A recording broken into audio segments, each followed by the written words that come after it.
And for those of you that aren't, just chill. See, we're gonna get to the other stuff here in a minute.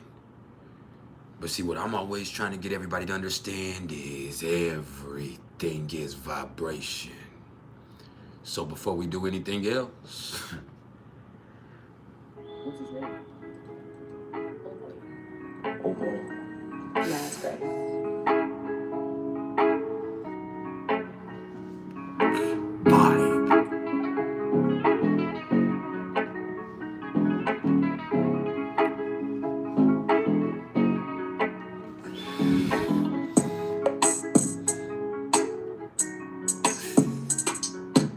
everything is vibration.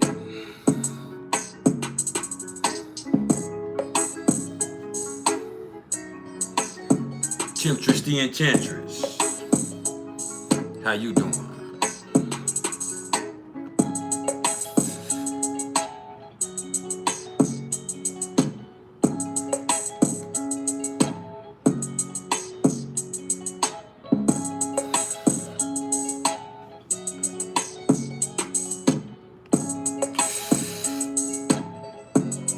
Oh yeah, oh boy, this shit banging. Charlie,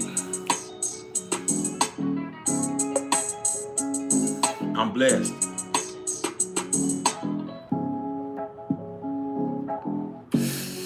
Super blessed. Just let that vibe seep in. Hey.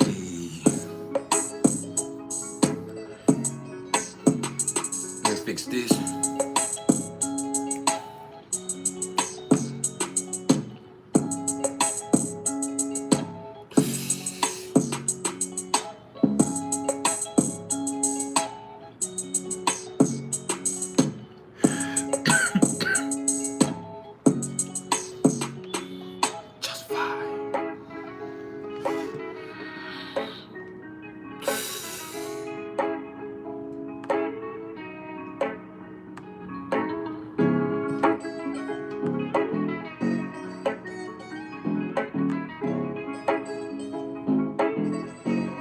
Oh yeah, oh boy, this shit banging.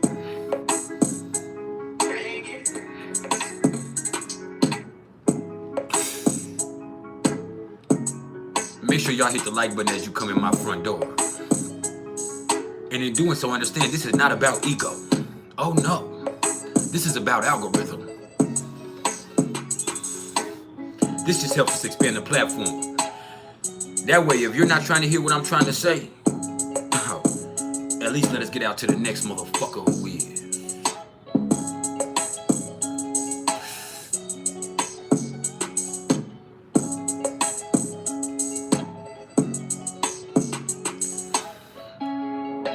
Oh boy, you ain't doing this one.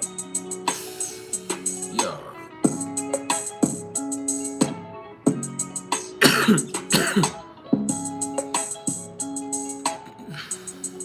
Beats by Bless Zone Out Music. What's up, my brother?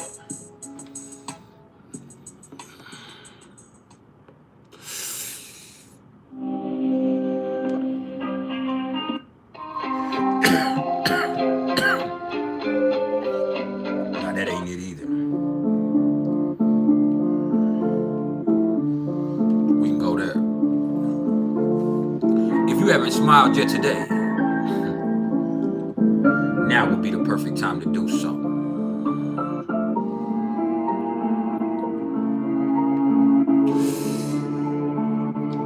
And if you can't find a smile for yourself, just allow me to be the smile on your face. Because at the end of the day, all I am is the smile on your face. All I am is the motherfucking vibe.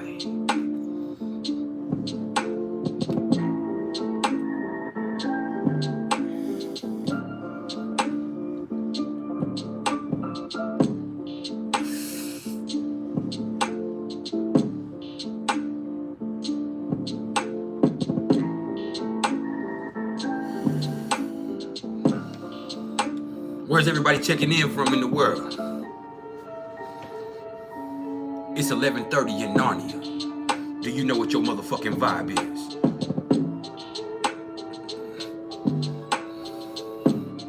Yeah.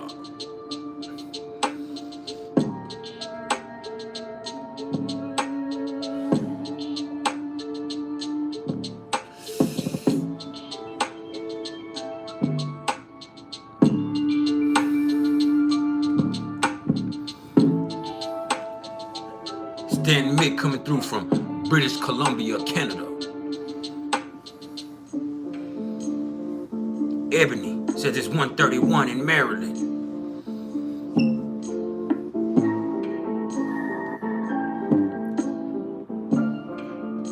What's cracking to the DMV?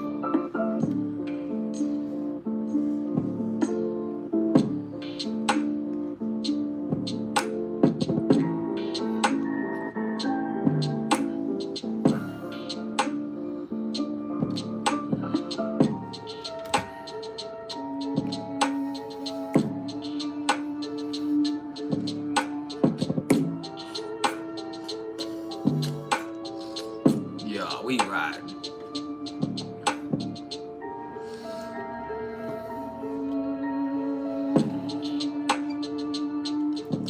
Too motherfucking blessed to be stressed about that bullshit. Oh, it's 1:31 in Chesapeake, Virginia. Virginia.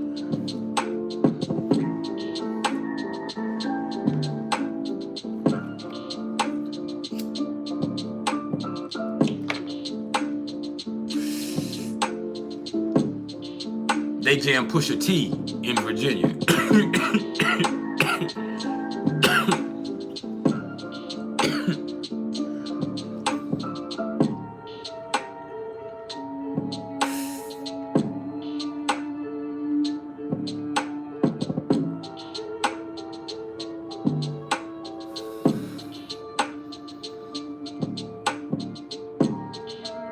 Oh, don't do it to him, Charlie.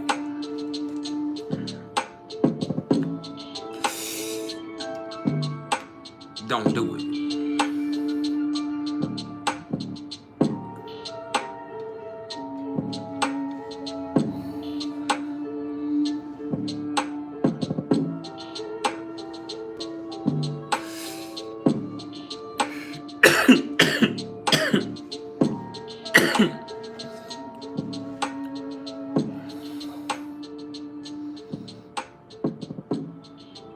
Yeah, don't do it.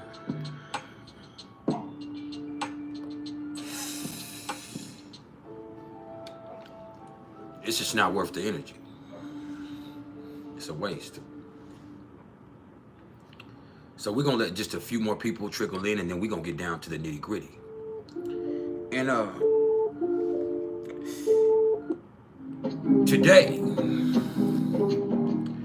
today the nitty gritty is gonna consist of us going through the transits real quick. Like, I'm not gonna go through the whole spiel like I usually do. I'm gonna tell y'all what the placements are. I'm gonna talk about the aspects, and then we're gonna get to the top 5, because today this is the priceless top 5 most difficult placements to interpret in astrology. And let me preface that by saying, when I say most difficult placements to interpret, it means when you see that placement in a chart, it can mean a whole bunch of different things. When you see there's certain placements, when you see them, you can't just say, well, that means this or that means that, because there are so many other influential things involved, or because it is one of those placements that could mean a lot of different things. So we're gonna look at those here today. But first we gonna vibe.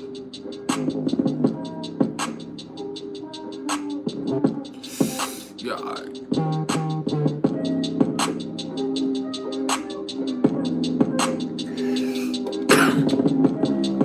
That's a little too loud. That sounds distorted. Hold on.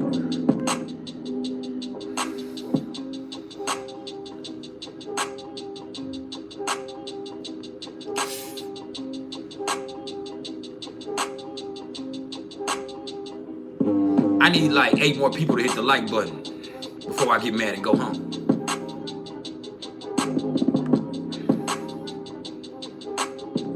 I'm a Cancer with Leo placements. Best believe I was that type of kid. You piss me off when we're playing, I'm taking my shit and I'm leaving. And I'm gonna make a spectacle of the whole motherfucking affair.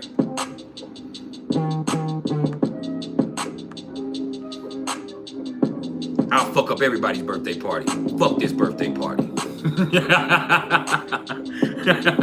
I was that type of kid. I'll fuck up your whole birthday. Shit. Beat you up at your birthday party. I got Capricorn in the 4th house. My family don't live like this. Fuck this. Oh, the devil runs deep.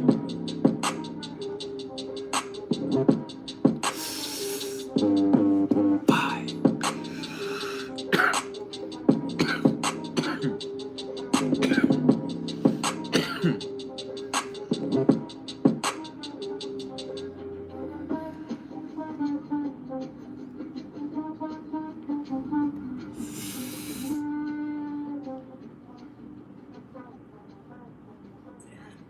Yeah. Nah, that sounds too stressful.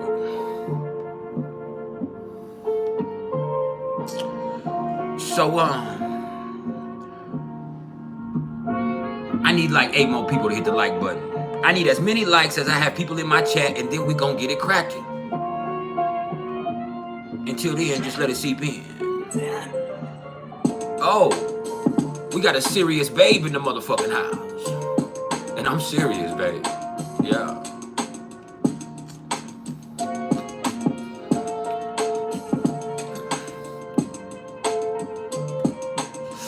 Yellow Jazz.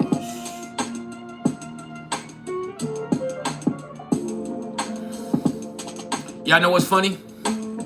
Since I've been having these issues with my, with my digestive tract or whatever it is, since I've been having these pains, I've changed up my whole lifestyle.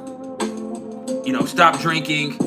I no longer eat any of the same foods that I ate before. I have changed up everything, right?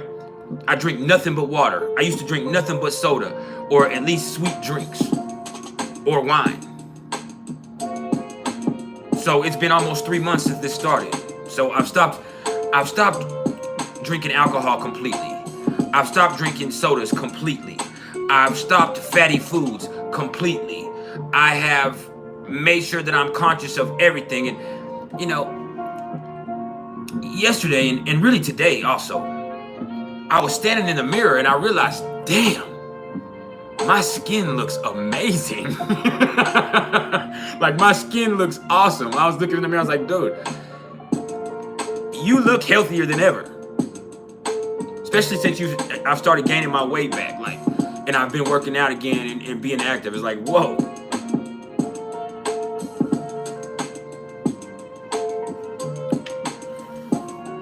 I hate to tell you, I'm 37 and I'm peeing healthier than ever.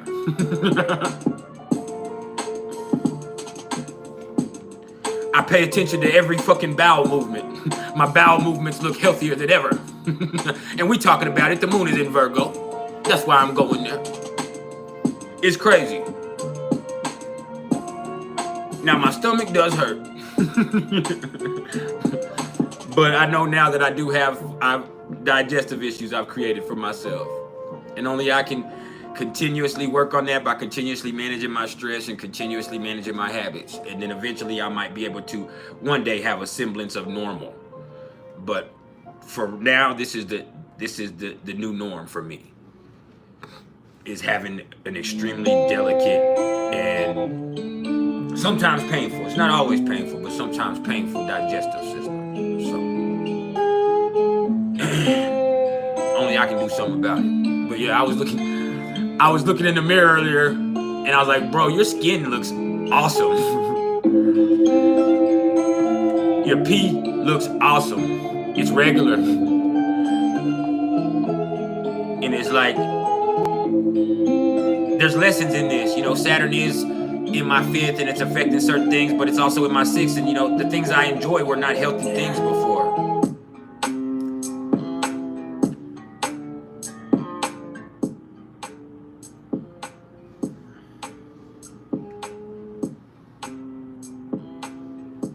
So that's awesome in itself, you know.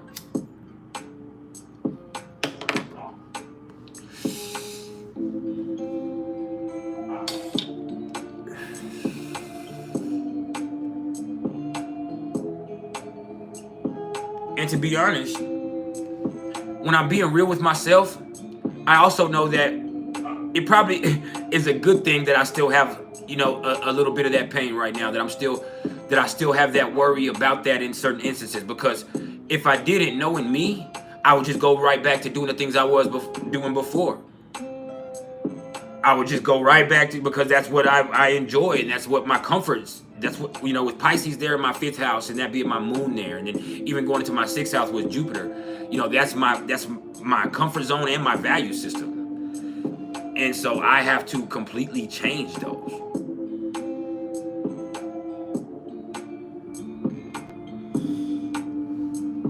But there's other stuff that I have to do for myself to get right. Like, I haven't slept laying down in 2 months, 6 weeks. I sleep sitting up just because I don't want to hurt my stomach, or I'm just very cognizant. There's certain things, that other habits that I've developed out of fear-based stuff, that I have to get back, I have to get away from, in order to be able to improve my quality of life also. Because it's not like my stomach hurts more when I lay down. I'm just scared it's going to hurt when I lay down. So I sleep sitting up most of the time, which isn't healthy for my relationship or anything like that. So, you know, paying attention to the little things is everything. Now I need like 5 more people to hit the like button, man. And I don't care what you do. We 1 minute and 43 seconds from getting this shit cracking for real.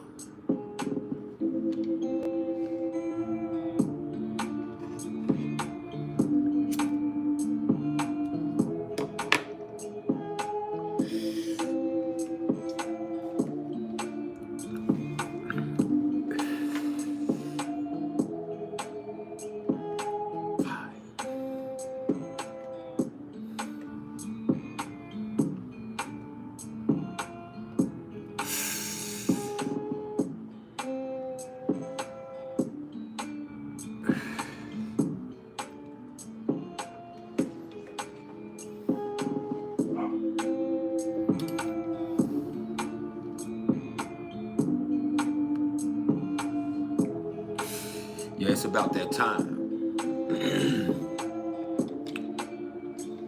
for you to open up your will and let me crawl into your mind.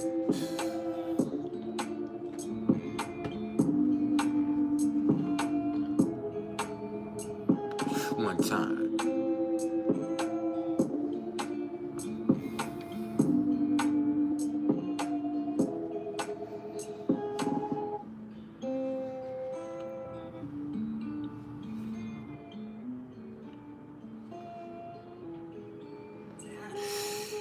Yeah.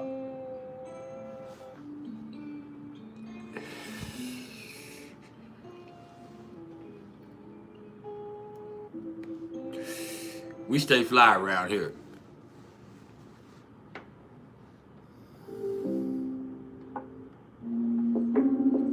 So I think it's time to talk about what we got going on cosmically.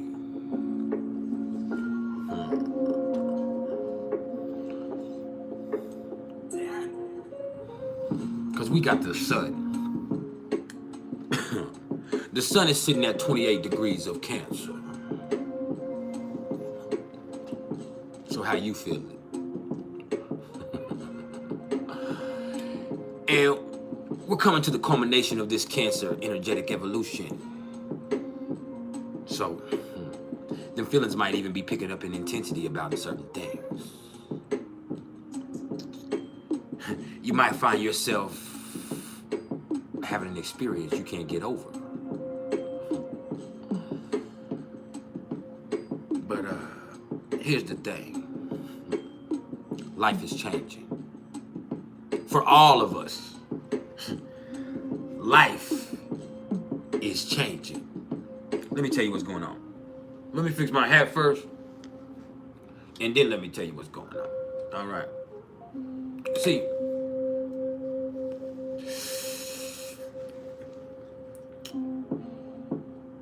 the sun, like I was telling you yesterday, is trying to Neptune opposite to Pluto and square to the nodes. So with the sun trying to Neptune, there is a certain positivity, but the emotions that we're feeling right now, the intensity and the sheer volume of which can create confusion for each one of us. Oh yeah. But see, with this being opposite to Pluto, you can only take what you need. This is Cancer and Capricorn. No matter what's going on, you better keep it real with yourself. No matter how you feel, you better keep it real with yourself, because some of that shit you doing, it's not useful. But I ain't gonna babble. I'm just gonna go skim across the surface and dabble with this today. And then with the sun being square to the nodes, listen here. This is a cardinal cross that we have, as I told you yesterday. We have the sun at 28 degrees of Cancer, going into 29 degrees of Cancer this evening. We have Pluto at 29 degrees of Capricorn. We have the nodes sitting at 29 degrees of Aries and Libra.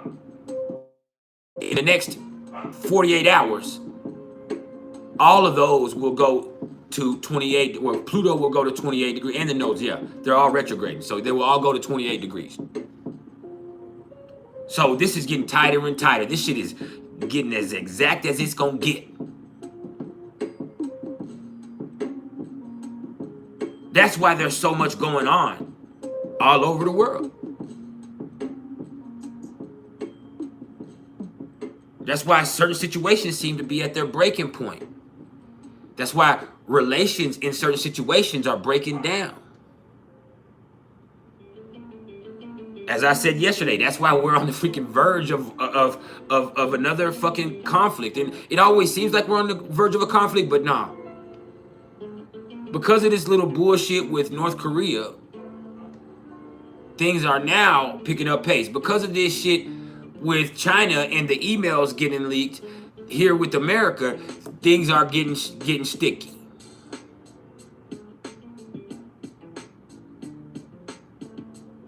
And there's only so much diplomacy available.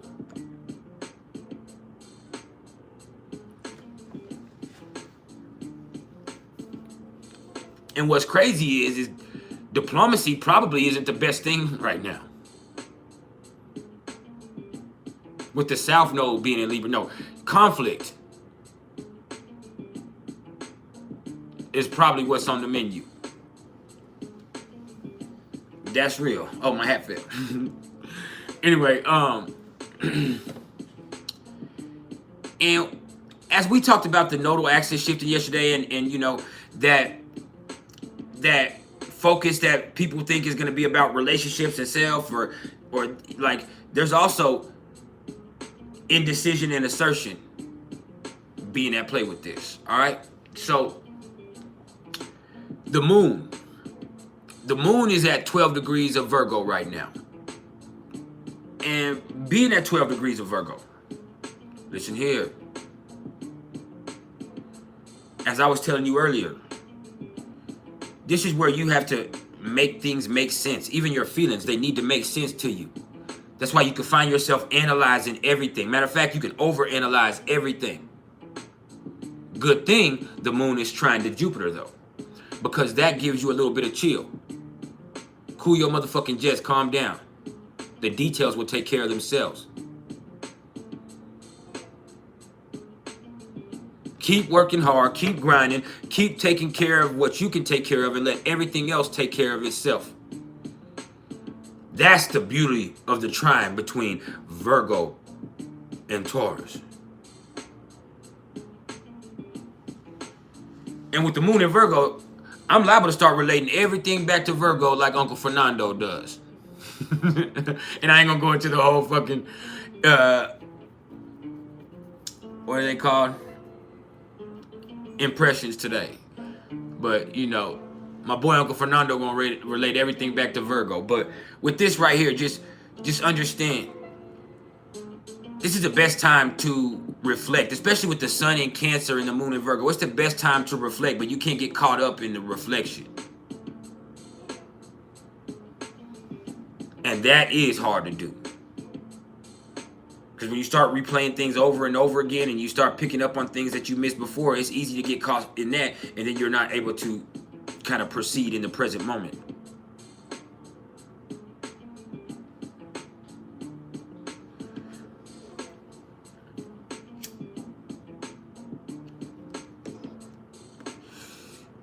Who said something about cocaine, Nick? Goddamn. But, yeah. So Mercury's at 18 degrees of Leo. We talked about that yesterday. Mercury falls in Leo. You just have to be careful and understand that that stubborn mindset ain't going to help you learn anything. And it's going to be a lot harder for you to learn stuff right now anyway. You can be intuitive and you can find out stuff, but learning new things from outside sources is one of the hardest things to do with Mercury and Leo. Venus is now stationing today, and it will go retrograde tomorrow at 28 degrees of Leo. Hey, there's certain stuff that people are not paying attention to. There's certain stuff that people are not putting their heart into. There's certain stuff that people are acting ashamed of instead of being proud of. And those are the things that could become a dramatic problem for us during this time. Remember that. All right. Now, Mercury is, just a second ago, Mercury is trying to Chiron and conjunct to the Black Moon Lilith. So you do have to be careful about, with Mercury, with this right here, like being too proud or being an asshole, being pompous in the way that you come across, or just, saying something reckless and then ending up making a fool out of yourself. So you do have to be careful with that. All right. Now, Venus is trine to the nodes, and with Venus stationed in retrograde in an exact trine to the north node, and then a sextile to the south node. Hey, guess what? I'm telling you now, this is the time where your relationships might get presented with a challenge. That's the truth of it. And it's because either you yourself are not being genuine in the situation or being straight up in the situation, or because you're not taking that step to man up, and man up. I'm not saying that in a gender sense. I'm saying that in the sense to step up and meet the needs of whatever situation or relationship that you're involved in. And so you're going to ultimately be the one that's accountable when that starts to become an issue.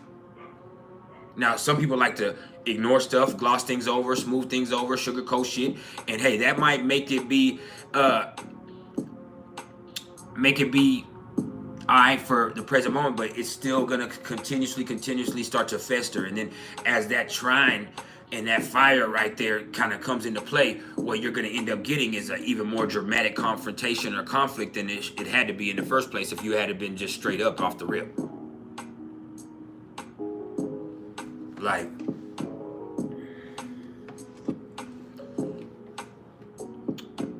doing something about situations is showing people that you're really invested in them, or you're invested into a relationship. Remember that. If somebody's coming at you, and it's like this. I'm gonna give you a perfect example. I had a lady jump in my inbox the day before yesterday. I'm with my family, and I forgot what we were doing, but we were out and about, and I had a lady just jump in my, she jumped in my inbox recklessly. She all in my DMs, just reckless. And I'm like, hey, I appreciate the compliments or whatever, but I'm definitely married, I'm definitely married. She's like, oh, that's what's up. No, she's a lucky lady. And I said, no, I'm lucky. I'm fucking lucky. And even in saying that, it was a realization for me sometimes about the things I take for granted. And so looking up and seeing it, like, nah, bro, like, you don't understand, especially with everything I've been going through and everything that I have, like, man, I'm fucking blessed. I'm fucking lucky. And so in saying that, it was also a realization. So with me, I'm just probably going through one of the most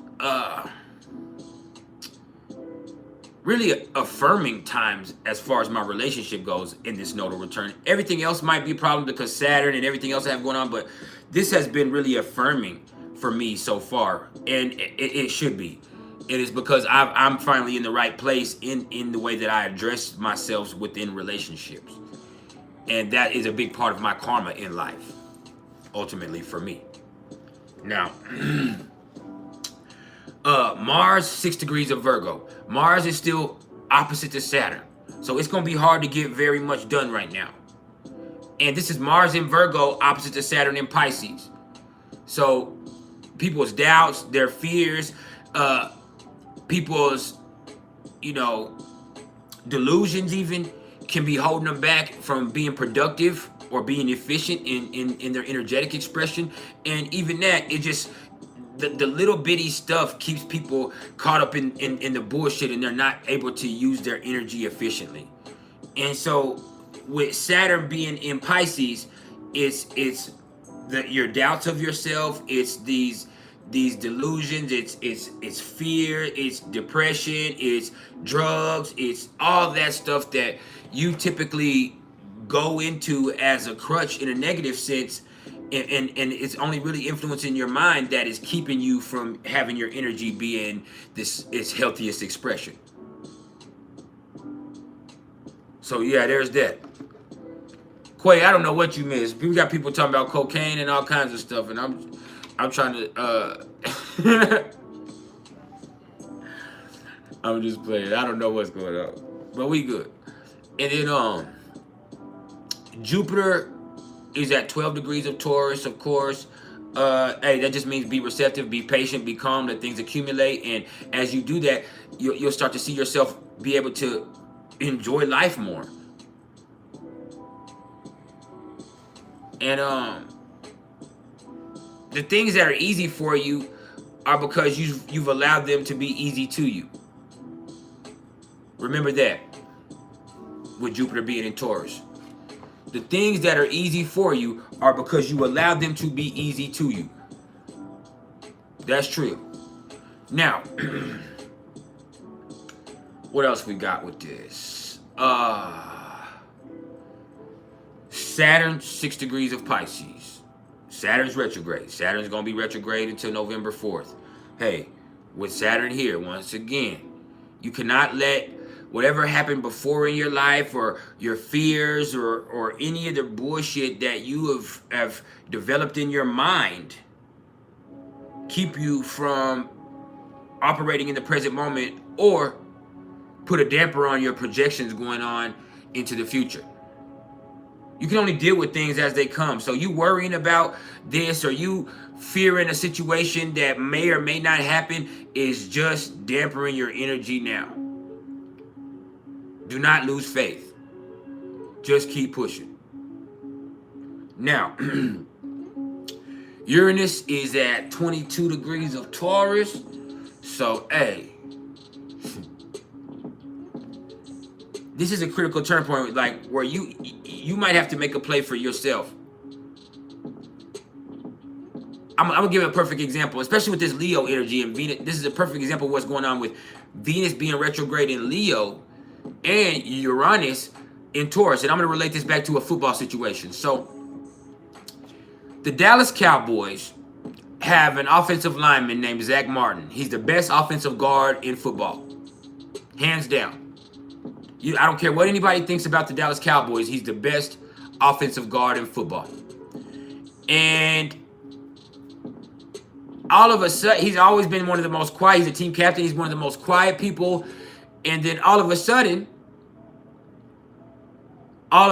he realizes that he's the best offensive guard in football. And this is well known. And he says, hey, man,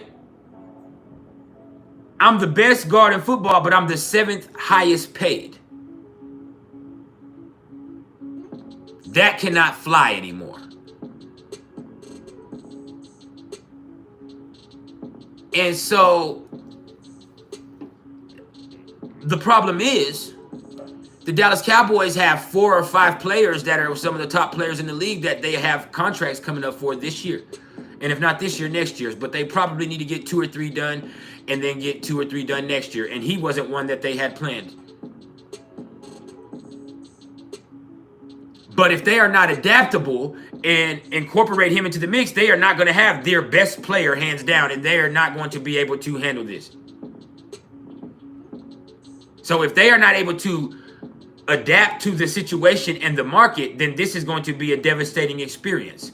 And the same thing relates to you and the situation that's going on for everybody in the world. We're in some crazy turbulent times. And so if you're the type of person that's stuck in the way that you do things and you don't want to adjust, then everything that happens is going to feel like it's knocking you off your feet. And it's going to feel like, man, this is fucking, you're going to stay fucking mad, and you're going to stay frustrated, and you're going to stay stuck.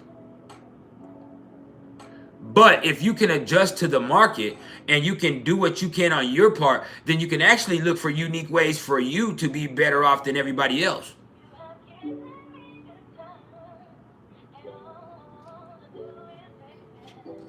With Uranus, it is always about mindset. Now,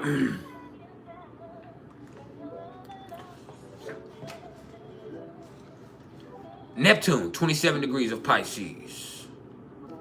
Neptune is also retrograde until December 4th.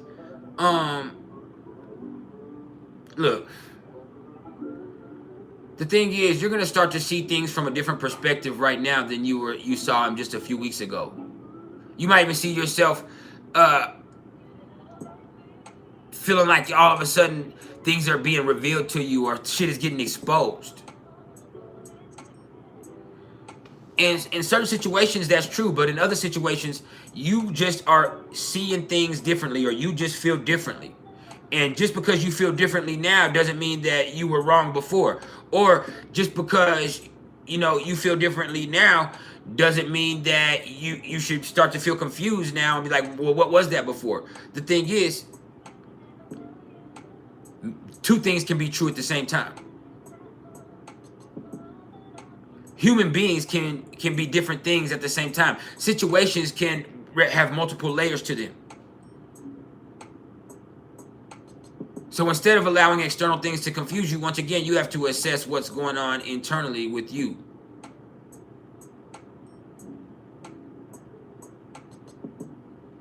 Alright?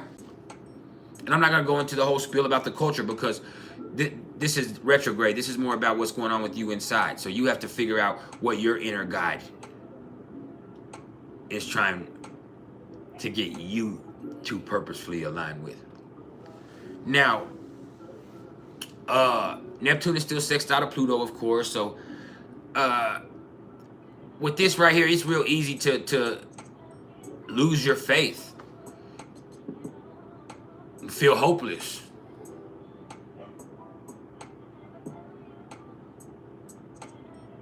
But it's also just that simple for you to keep grinding and find the inspiration.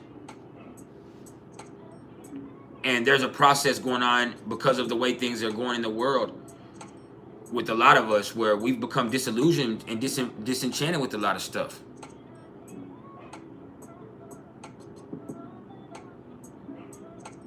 And then other people are, confusing themselves and losing control.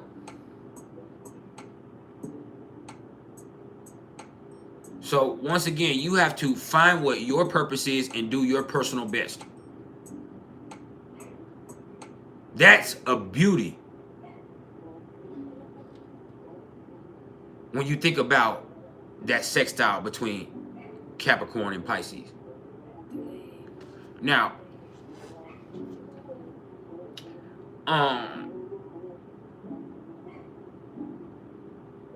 and I always relate Capricorn, and especially when you look at Capricorn and Pisces together, it reminds me of the old ladies in the church.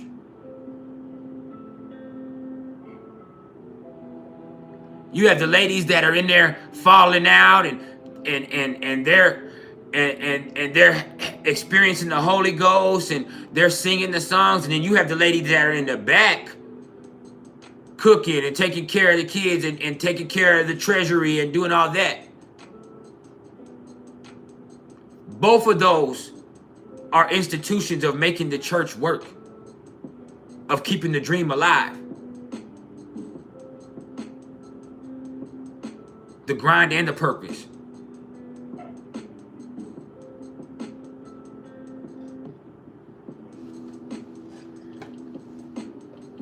Now, Pluto, 29 degrees of Capricorn. Man, Pluto's going to be retrograde until October 11th. And look, bro, times are hard. Once again, we're back in Capricorn. Shit is hard. You know, people don't trust the government. People don't trust each other. People, you know, are stressed the fuck out. And to be honest with you, like, it feels like because of that, something has to change. Something has to change. And it's only going to get worse over the next few months. We're going to see stuff and experience stuff. And it's like, man, this shit, it's like, man, this shit sucks. It's not weird. It's not, it fucking sucks. The reality of the human experience kind of sucks right now.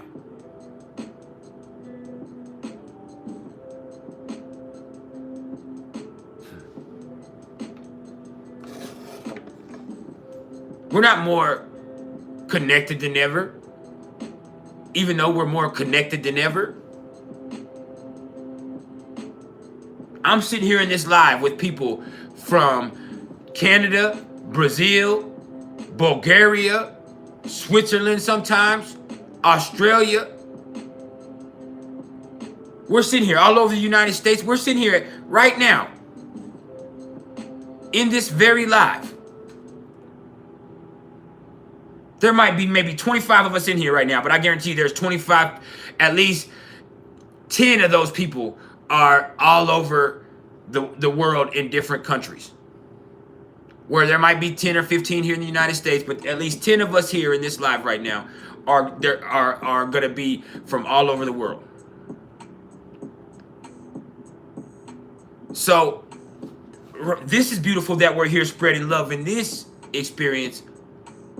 But in every other way, we spread division. In every other way, us as humans, we use it in nefarious ways. And so, when we look at this,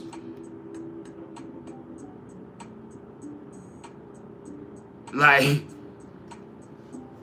you start to realize the stress of the current situation starts to create, you know, a feeling that makes things have to, and then you have this on this cardinal axis with the north and the south node. So you have Pluto square to the north and south node also. Pluto in Capricorn moving in this square with the north node in Aries and the south node in Libra. And right now, this is at the energetic degree of both of these energies. So shit is fucking stressful. And that right there, it creates, it puts a strain on relationships and us as individuals.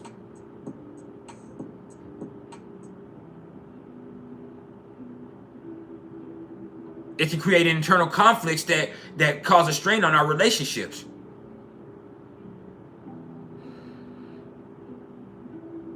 It can cause a strain on our relationships that stress us out personally and piss us off.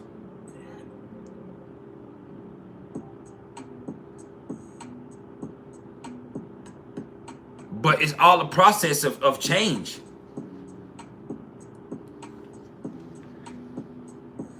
It just fucking sucks. It's not fun at all. Now,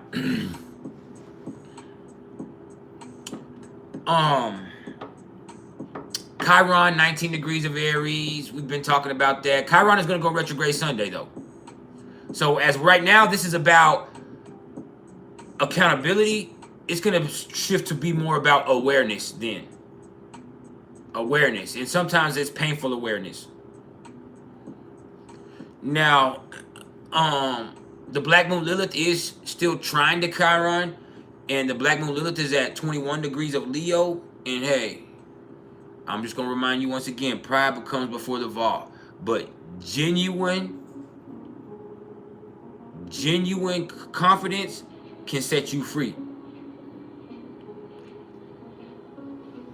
It keeps feeding other confidences. When you're extremely and truly confident in yourself, people can sense that, and it makes people want to be around you because it makes people have confidence in you, and then it helps them feel more confident in themselves in return also. So when you look at this from the perspective of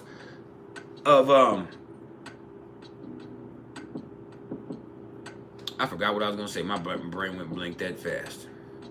Fuck it. My brain went blank that fast when I was going about Chiron there. But yeah, the Black Moon Lilith is trying Chiron, man. Don't let your ego cause a conflict for you. And I'm not gonna go any further on that. The nodes are at 29 degrees of Aries and Libra. Look, you're gonna see people right here start to lean towards those codependent tendencies. You're gonna see people start to sugarcoat shit more than ever. You're gonna see people kind of be wishy-washy. That's what the South Node does.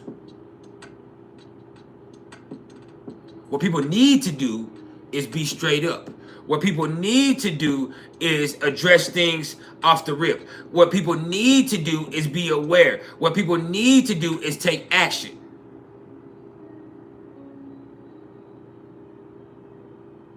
But mostly you're going to see people trying to smooth things over, sugarcoat shit. You're going to see people lying. You're going to see people being codependent. You're going to see people, looking to other people for answers instead of addressing things for themselves. And that's just going to create more of a conflict for them that they have to address. And eventually, it makes it a combustible situation, which is all Aries wants you to do anyway, because once it's over with, it's over with. And then you can keep moving forward.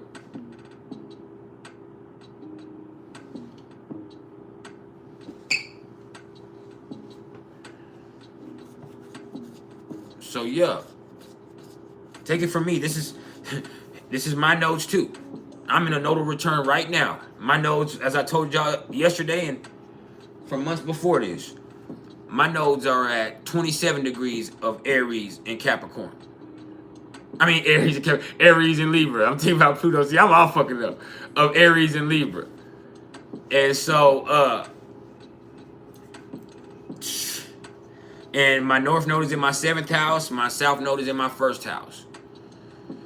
And so, probably for many lifetimes before this, I've been the type of person who smoothed things over and sugarcoated stuff. And from my karmic debt that I have, I might have been somebody who had a lot of power in doing such things before.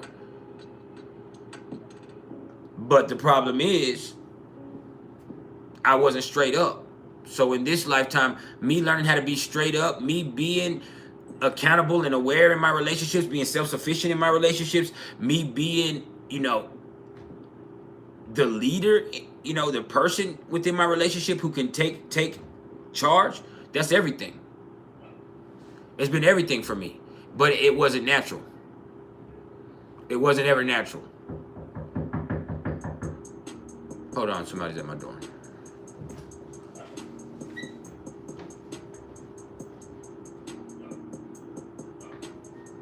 He's asleep.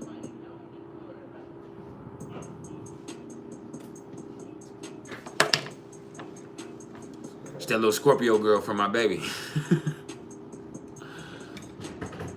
Uh-oh. He wasn't asleep. Is that Junior? Emily was at the door for you.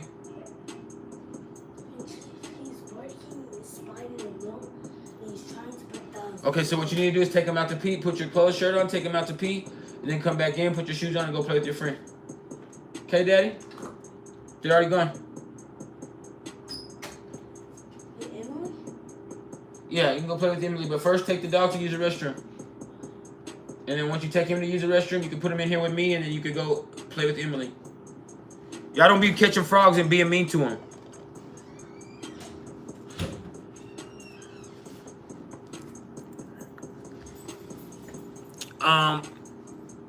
What does this mean for Libra suns and Libra risings? It probably means that if you're in, relationships, you're probably gonna see some stuff come up within your relationships. Like, I don't want to put my own personal business out there because in respect to my relationship, but just little, for me, it's been little stuff here, like where I need to step up more. Even though I feel like I'm doing great. Like there's certain stuff within my relationship where the only problem is me, like in the stuff that I'm not doing that I should be doing.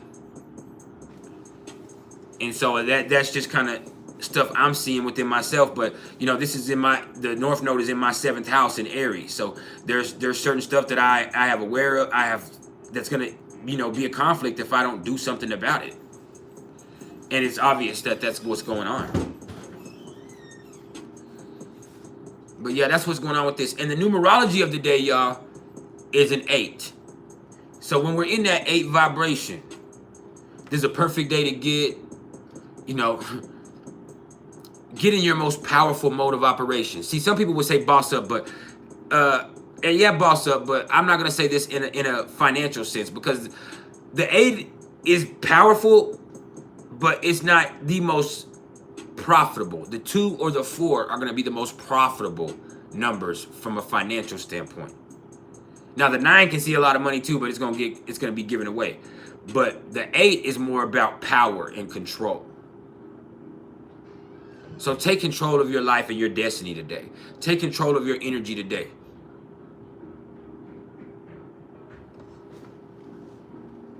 Probably be the most healthy thing you could ever do.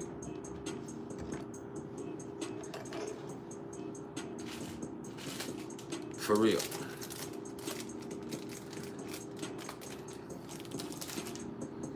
And I think we're about to get into the top 5. We made all right timing with that. And so I actually need to use the restroom real fast. I need to pee real fast. I've been drinking a lot of water. So this is what we're going to do. I need everybody to go share this video right now. I'm going to take a 1.5 minute break to go use the restroom. I'm going to turn some music up, let y'all jam out while I go do this. And I don't want nobody to clock out. If you clock out, you disrespecting me. But I know somebody will, because y'all disrespectful. But this is like I do. Look at my son. This is what I'm going to do. I'm going to use the restroom. And then I'm going to come back. And we're going to get into the Priceless top 5 most difficult placements to interpret in astrology. All right?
are about 1 minute from getting into the Priceless top 5 most difficult placements to interpret in astrology. And once again, let me preface this by saying, when I say most difficult placements to interpret, I mean a lot of different things. See, some of these are going to be on my list because they could mean a lot of different things.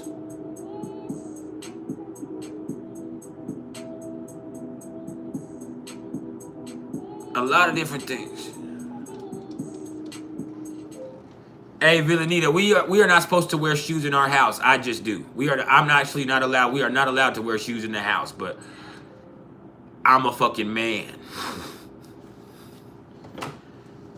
So if I was in the living room or I was somewhere over there, I would probably take my shoes off. But when I'm walking on the hard floor, I don't like walking with my shoes off.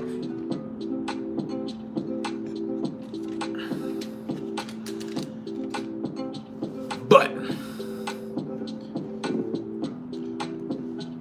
and if the rule wasn't for us to walk without shoes in the house, I would probably keep my shoes off, but I don't follow no rules. I do what I want to do.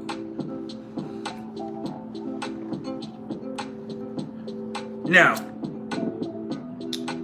like I said, some of these placements that are going to be on this top 5 list are going to be on the list because, in my opinion, they can mean a lot of different things. Some of them are going to be on the list because the aspects involved have to be so influential when you look at it that it could fluctuate a lot of different ways. Some of these are going to be because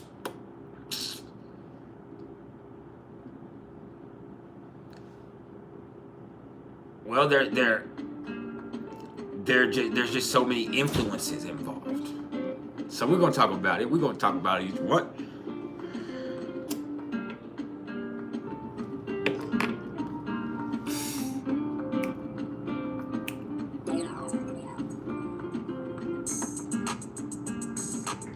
Yeah. So this is about to be the Priceless top 5 most difficult placements to interpret in astrology. And before I get started, does anybody want to give any guesses on which placements are going to be on the list? Anybody want to give their personal opinion real quick before we get started? Because once I get started, I don't want to be interrupted until I get through. I'm going to get through the top 5 and then we will discuss it. Hurry up. Don't open that door wide like that, bro. All right?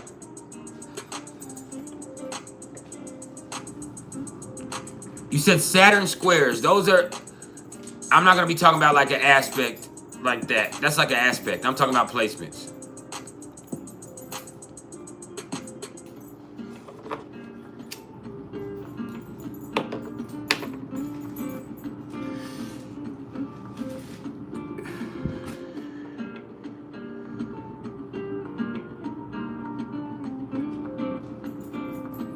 It's a bunch of air energy. Some of them, yeah.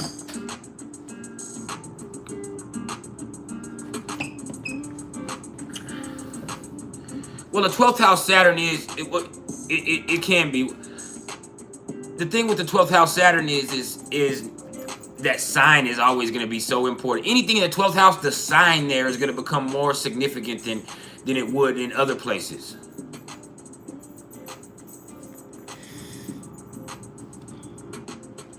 Now, we're getting started in 45 seconds.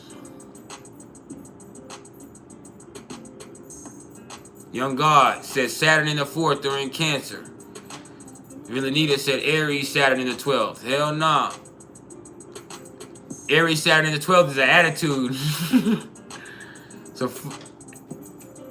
It's a fucking attitude, man.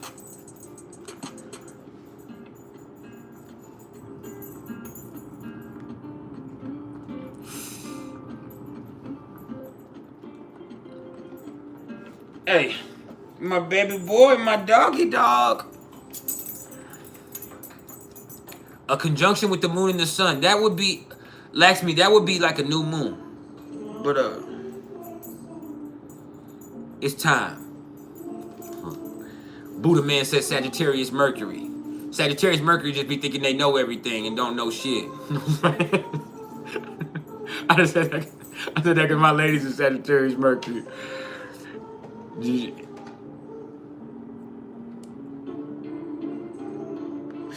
And Leo Mercury ain't no better.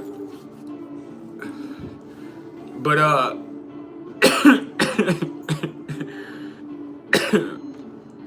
without further ado, it's time to get into the priceless top 5 most difficult placements to interpret in astrology. And as I get started, understand this is just my professional opinion. If you didn't make the list, you just didn't make the list. If what you believe didn't make the list, it just didn't make the list. But see, my list goes something like this. All right? And there are no honorable mentions this time. We getting right into it. So, number 5. Number 5 on the list of the priceless top 5 most difficult placements to interpret in astrology.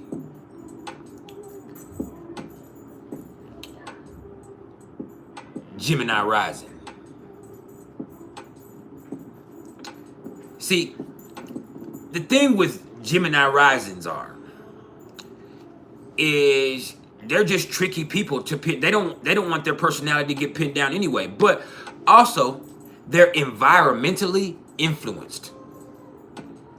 When you're trying to interpret Gemini rising for somebody, it's going to be key knowing what environment they were raised in. If not, you're going to be saying a whole bunch of general shit that skims across the surface. You say, well, I bet you like to learn and you're intelligent, this and this and this. But the thing is, Gemini is the sign of versatility.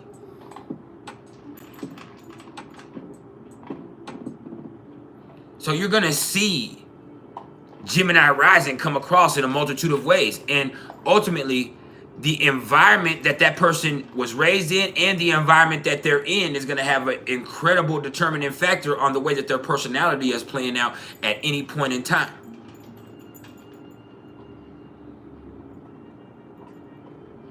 Not to mention, there's always going to be a certain element where Gemini risings just don't want anybody to figure them out at all anyway. I don't want you knowing me about my life. You wrong. See,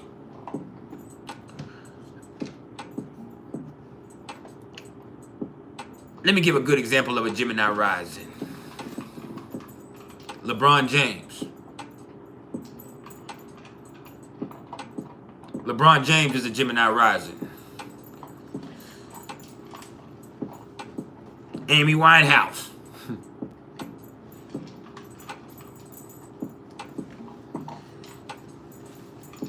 LeBron James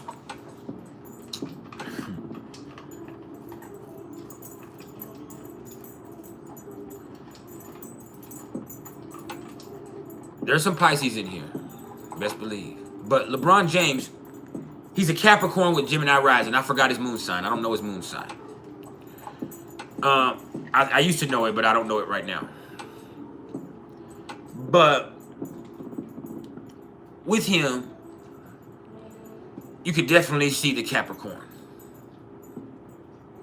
You can definitely, right off the rip, see the Capricorn. Yeah, he's an Aries moon. He is an Aries moon. You're exactly right. Gemini rising, Aries moon, Capricorn sun. So you can see the Aries moon. You can see the Aries moon with the way that he is as far as sports. But that Gemini rising, think about his versatility. But when you play a parlay out to anything else, LeBron didn't go to college, but he built a school. You get what I'm saying? Like with Gemini rising, it's real hard to know, because the one thing that you think you could put it, and you could be completely wrong. So you would have to know what environment they were raised in and what environment they're in presently for you to really give an assessment of what their energy is doing at that moment. Because it can mean different things for their life at different times in their life because of the versatility of Gemini all the way around. Even when people are trying to talk about the physical attributes that supposedly come with each sign, what I have noticed with Gemini risings in particular, and people with even prominent Gemini placements, is the feminine energy of Gemini rising has more masculine features in a way, whereas the masculine people can have more feminine features. Now we go to talking about LeBron James. That's completely off, unless you look at his eyelashes. But that's what you will see: longer eyelashes, finer,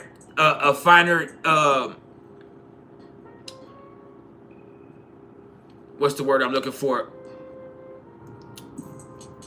Like a finer bone structure, or even in certain people, you will see hairier women with Gemini risings. You'll see that. You'll see hair. The ladies who have the more hair on their sideburns, the ladies that have the hairier arms, those are that's when you get into that Gemini rising. And like you said, Amy did have masculine energy. Where you see LeBron on the court, watch LeBron. He's a big dude on basketball, but when he goes to walking, LeBron has a certain femininity to him. LeBron is also not an aggressive person. He plays aggressively on basketball, but when somebody tries to fight him or do something, LeBron's trying to talk to you.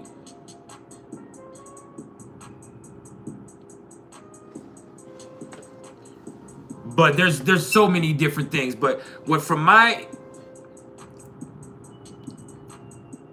perspective as a professional, Gemini rising is one of the hardest placements, and that's the reason why they're not number 4 or 3 or 2 or 1, but number 5 on the list of the Priceless top 5. Seraphine, I'm not gonna play with you. The Priceless top 5 most difficult placements to interpret in astrology.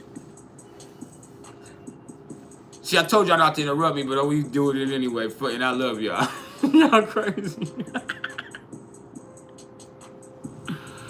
My sister hairy as fuck too, and she's a Gemini sun.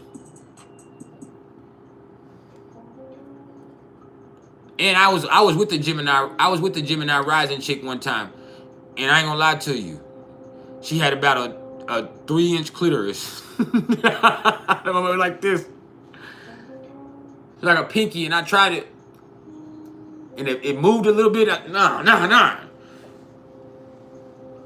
I had.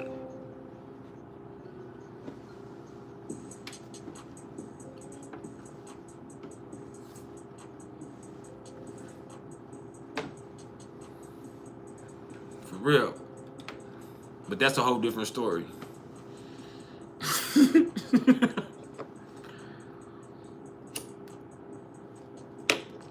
You never know what you're gonna get with Gemini. Now let's talk about number 4 on the list of the Priceless top 5 most difficult placements to interpret in astrology.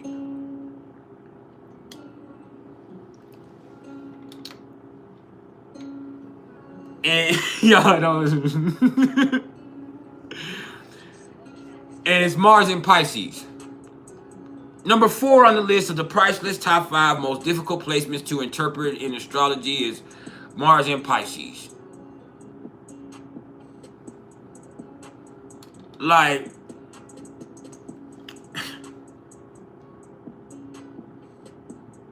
Mars in Pisces just makes everything hard anyway. And you're going to get a whole bunch of different reactions and a whole bunch of different energetic expressions. You could get anything. Pisces is literally able to embody any of the other 11 signs. And so with Mars in Pisces, like, you literally do not know what reaction you're gonna get. Like,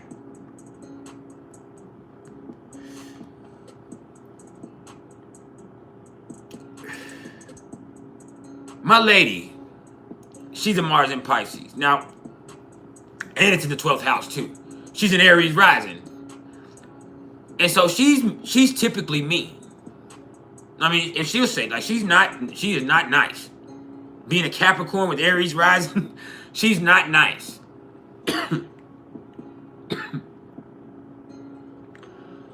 But she is the type of person, if you piss her off, she's just gonna get away from you. She's not gonna do nothing. She's not gonna act. Like, she's just gonna get away from you.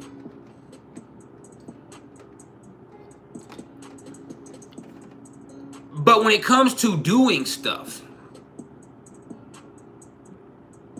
like, she makes everything hard. The rational way of doing things does not work. Now, if she gets into a rhythm, she's unstoppable. But for her to get into a rhythm is damn near impossible. And so with Mars in Pisces, it's crazy. Like, what I've seen as an astrologer is, like, you can see that energy play out way different in different types of people. So you would try to give an interpretation of how Mars in Pisces works, and you could be completely off base. I mean, completely fucking off base.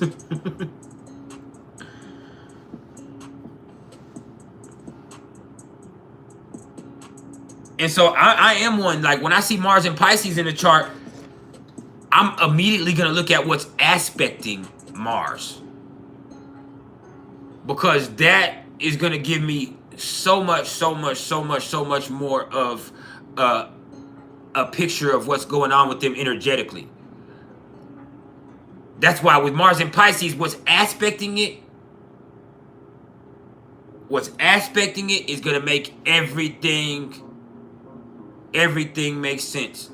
So as an astrologer, the best way to, when you get one of those placements like Mars in Pisces, that could mean a whole bunch of different things. You have to look at what's aspecting it right off the rip. And then that gives you a better assessment. Because Mars in Pisces, there is a general interpretation of Mars in Pisces, but that just doesn't fit something that's not general. There's nothing that's general about Pisces.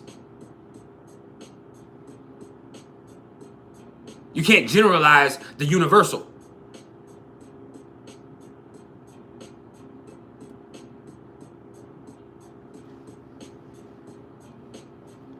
If you get you a real badass universal remote, you're going to have a whole bunch of different buttons, and then you're going to have some buttons that mean different stuff on the goddamn remote.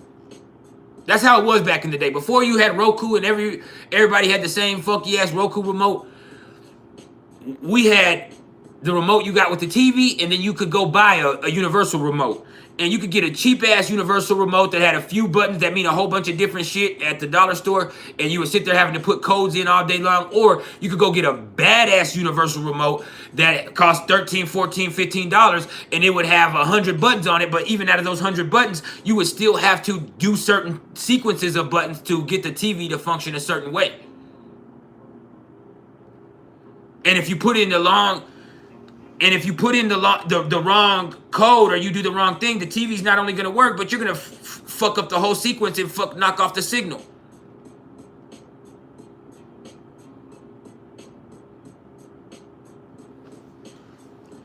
And so it's like, you have to know what the functions are with Mars and Pisces. So as an astrologer, knowing the aspects that are involved is going to be extremely key of what's going on with Mars and Pisces, because that's the function of how their energy works. Yeah, you rocking with the best.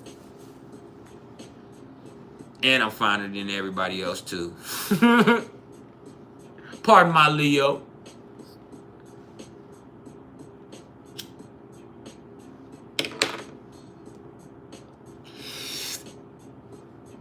Yeah.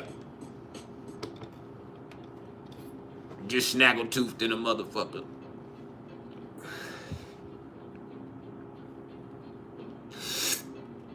Now,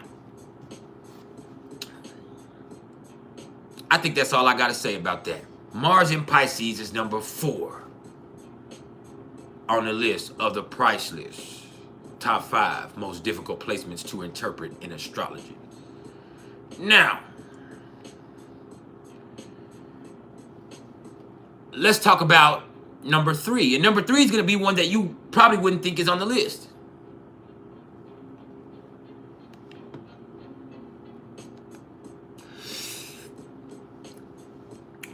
Number 3 on the list of the Priceless top 5 most difficult placements to interpret in astrology. Venus in Virgo. Let me tell you about Venus in Virgo, all right, before you get it twisted. See,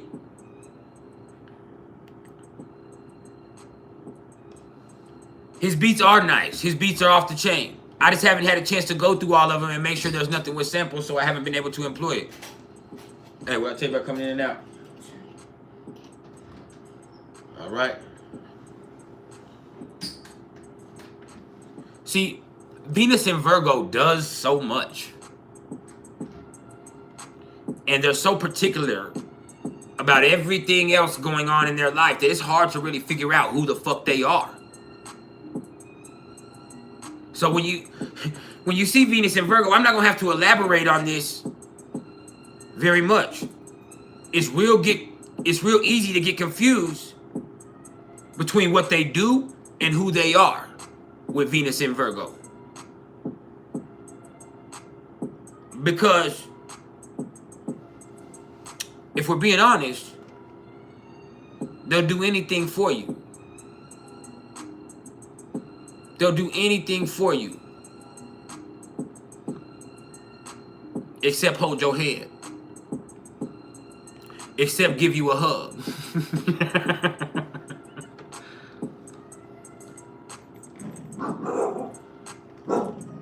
This is somebody who would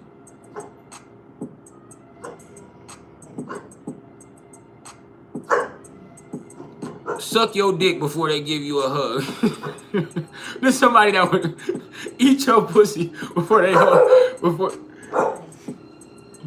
hold your hand. Hey. Get this dog.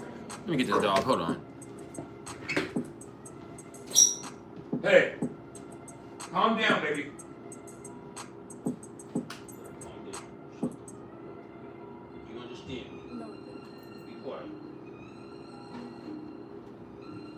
Okay, baby? Shh. Chief, stop. Come here. Come here, baby. I gotta give him a treat. Hold on.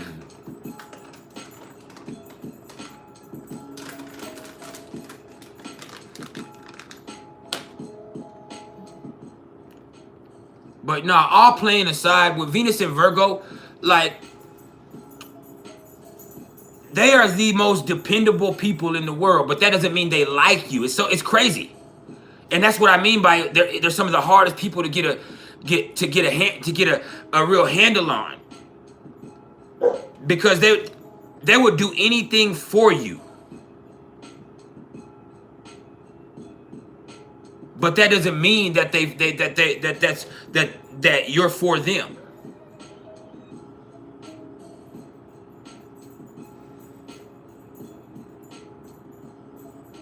They will do anything for you, but it doesn't mean that you're for them. And you're right, reflection is because you're so picky.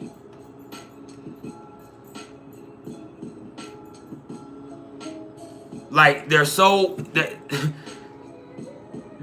particular and so picky that it's hard to really know who they are or what they're about. You just go by what they do, and they do so much.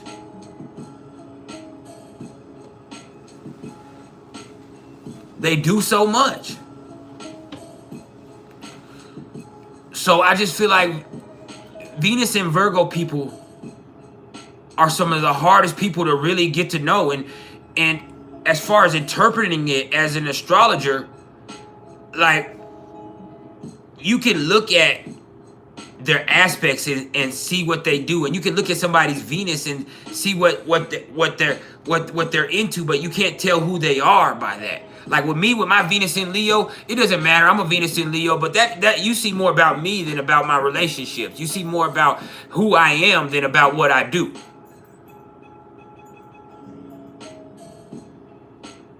And with them, you can see so much more about what they do and have no idea who they are.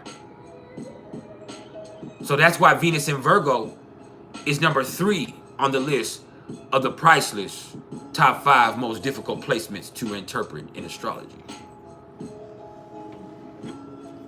Now,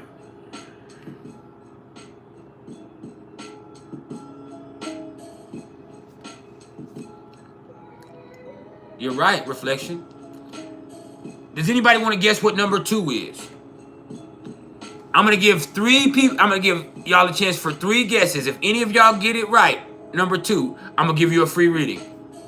Whatever type of reading you want, whether it's a Pluto reading, a Synastry reading, or a natal chart reading, I will give you a free audio recording, a 1 to 2 hour recording.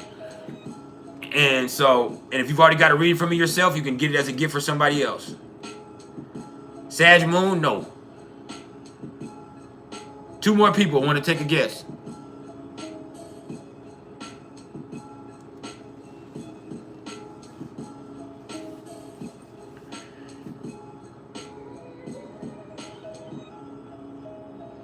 We need 2 more people to take a guess before we get to it. Pisces Moon, no. 13 Moon Lily. No, I'll give 1 more person a guess. 2 more people, I'll give 2, we'll give it 5. Lilith in Scorpio, no. Cancer Uranus, Aquarius Venus, Taurus Moon, no. I do appreciate all of your contributions. So, number 2 on the list of the priceless top 5 most difficult placements to interpret in astrology. Libra Moon. And the reason why Libra Moon is number 2 on the list of the priceless top 5 most difficult placements to interpret is it is so much dependent on who those people know. With Libra Moon, you have to know who those people know. And even beyond that, like, Libra Moon can mean a lot of different shit. It can mean a lot of different stuff when you read Libra Moon in the chart. Some of them are codependent. Some of them are about aesthetics. Some of them, like, there's so many ways that Libra Moon can play out. Some of them are artists. Some of them are just, they think they're just overthinkers, and it has nothing to do with other people at all. Some of them are liars and people who are constantly, like, there's so many ways that a Libra Moon can play out. And so much of that is dependent on who they know. Just like Gemini is influenced so much by the environment, Libra is influenced by other people and who they know.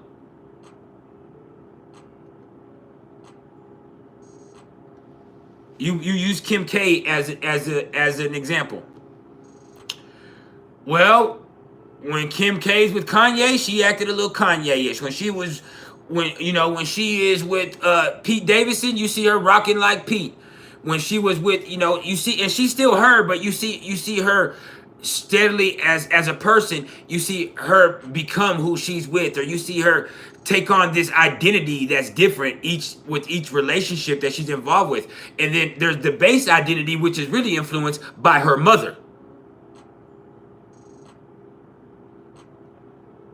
By her mother. And yeah, Libra moons do for other people, and Virgo moons do too, and Pisces moons do. I mean, that's cool. But when it comes to interpreting a Libra moon person, Like when you see that Libra moon, it's another one where you start to boom. You have to look at what's aspecting it right off the rip, because right, you being able to just give a general interpretation of what a Libra moon means, you could be there all day, because that means a lot of different stuff.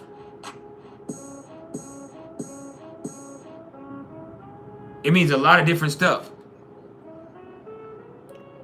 Like, for instance, when you look at Libra rising, you're going to see people who project a certain beauty or a certain harmonious energy. But Libra moon are looking for that.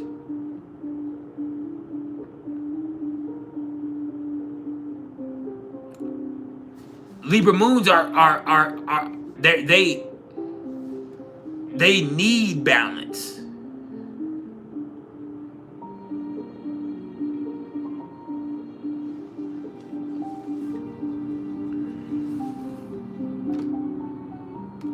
And Kim K is a Libra sun, you're right, with the Pisces moon.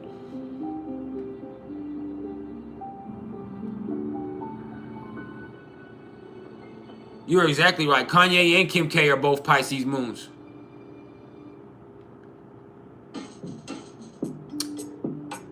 Jay-Z is a Libra moon. Beyonce Libra rising. Exactly.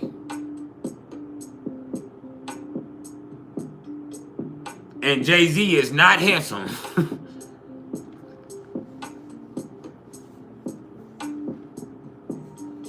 Who else is a Libra moon? I know some more Libra moons. I'm trying to think.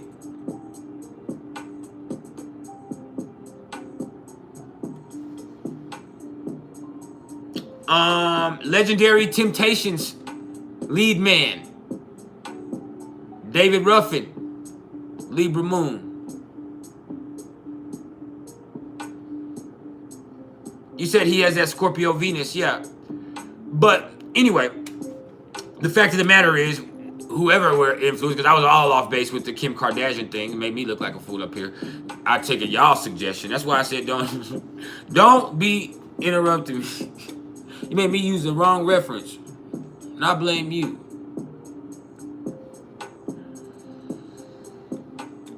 I blame you. You fucked me up. Now,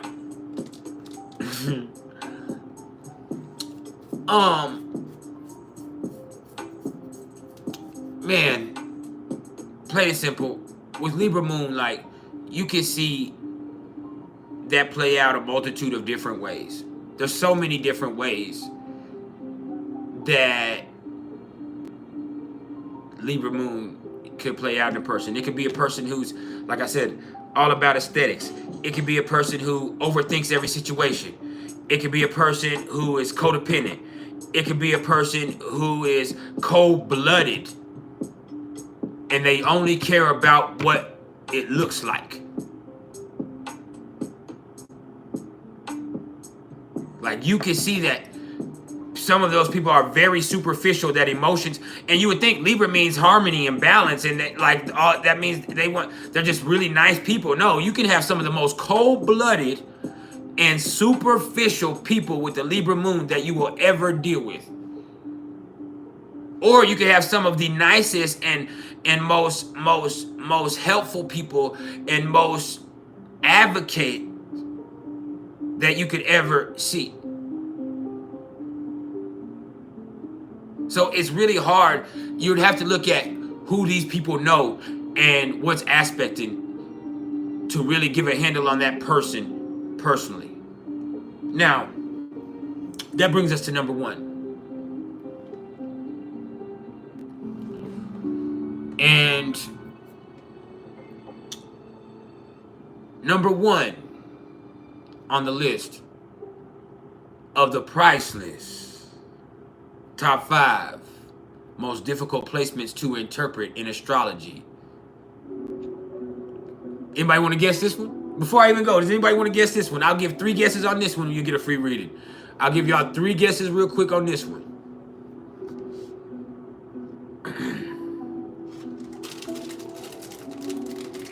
But you better make them count.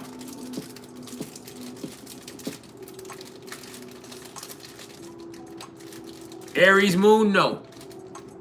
Reflection.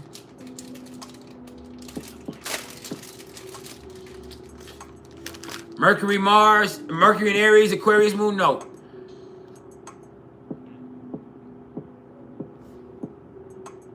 I didn't make this one. This is my favorite, might be my favorite one on the list. This Flavor Boy made this one, my homeboy. Now, number one on the list. 13 Moon Lily, you said it late. Number one on the list of the Priceless top 5 most difficult placements to interpret. I'll give you a reading half price. You got to get at me, 13 Moon Lily. Because you came 1 minute late, I'll give you one half price. Number one on the list of the Priceless top 5 most difficult placements to interpret in astrology. Neptune in the first house. Neptune in the first house. Neptune on the ascendant. Why? Because they're a reflection. Reflection? Because they are a reflection. You can see whatever you want to see in them.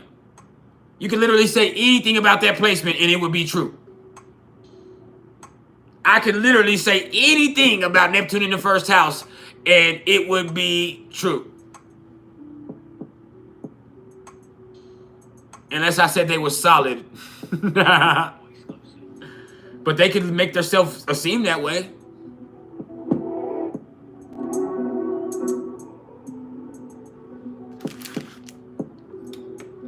Like, the fact of the matter is,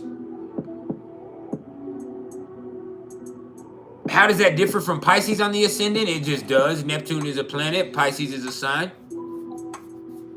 Pisces is ruled by Jupiter and Neptune. Pisces is not just Neptune. And no matter how much people with this new age wave tries to project it, Pisces is, as a matter of fact, ruled by Jupiter and co-ruled by Neptune. Because Neptune could not be a chart ruler. Pluto cannot be a chart ruler. Uranus cannot be a chart ruler. They can co-rule those signs, but they are not the rulers of those signs.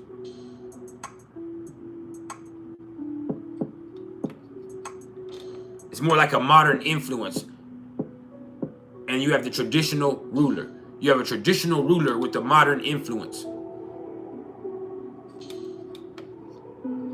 With Uranus is Saturn and, not with Uranus, with Aquarius is Saturn and Uranus, pardon me. With Pisces, it's Jupiter and Neptune. With Pluto, it's Aries. With Pluto, I said Pluto again. With Scorpio, it's Aries and Pluto. Pardon me. But yeah. But with Neptune in the first house, like, the thing is, you can literally say just about anything and it can stick to that placement. So for you to really hit home with that person, you have to find something that resonates with them spiritually.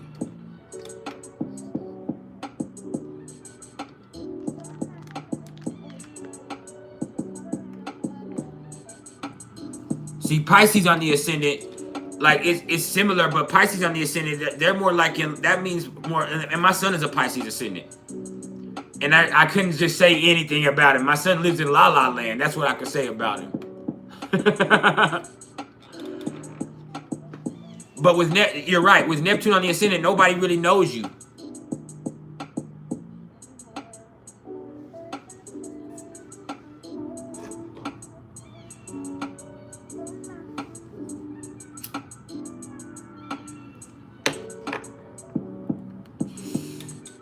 Neptune is a mist. It is confusion. So the world gets confused about who you are with Neptune in the first house or with Neptune on the ascendant.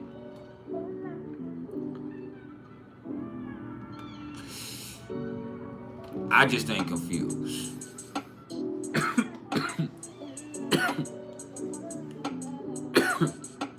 See, you're not a reflection of me because I ain't looking at you, I'm looking through you.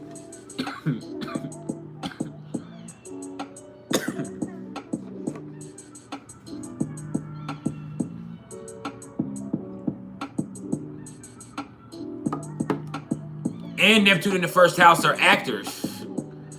Not only do people project stuff onto them, but they're also they act. They give you whatever you want to see. They can be whatever you expect them to be.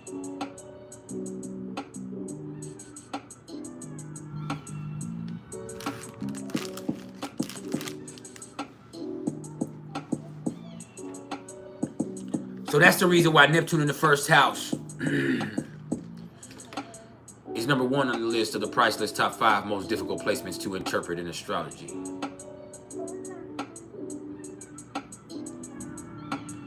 Well, I'm not a Pisces rising. I'm a Libra rising, and I'm an INFJ personality.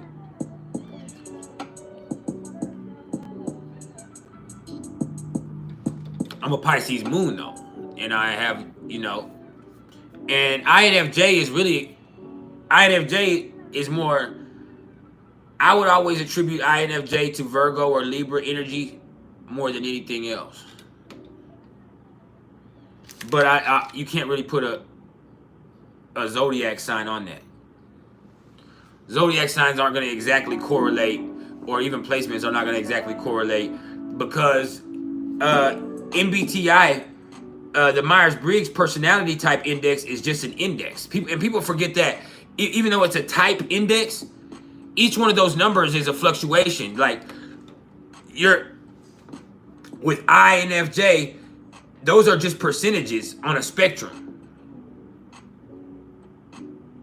Yes, I'm not saying it's not. It can be accurate for you. I'm saying for me, it isn't. For some people, I don't know.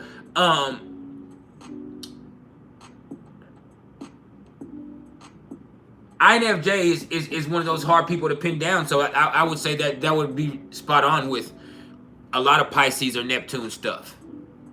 But also Libra, because of the J.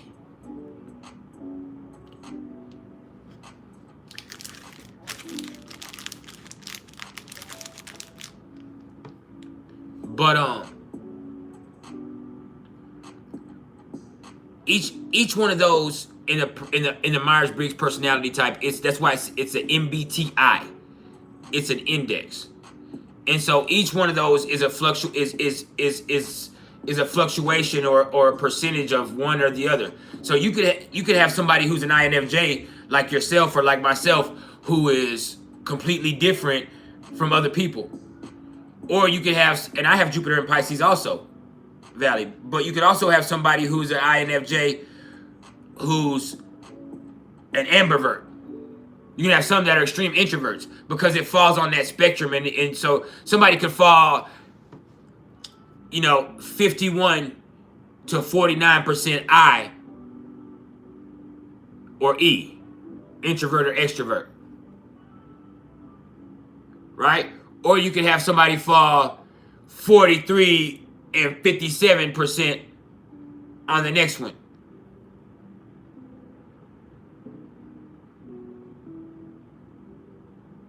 Which is sensing or intuition.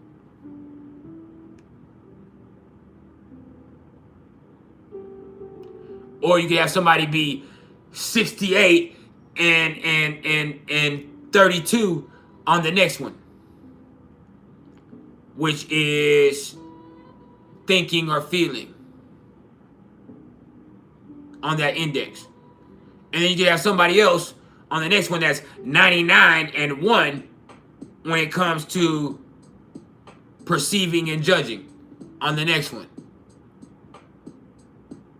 And so you're going to have people, those are just function, that's like a record of your functions.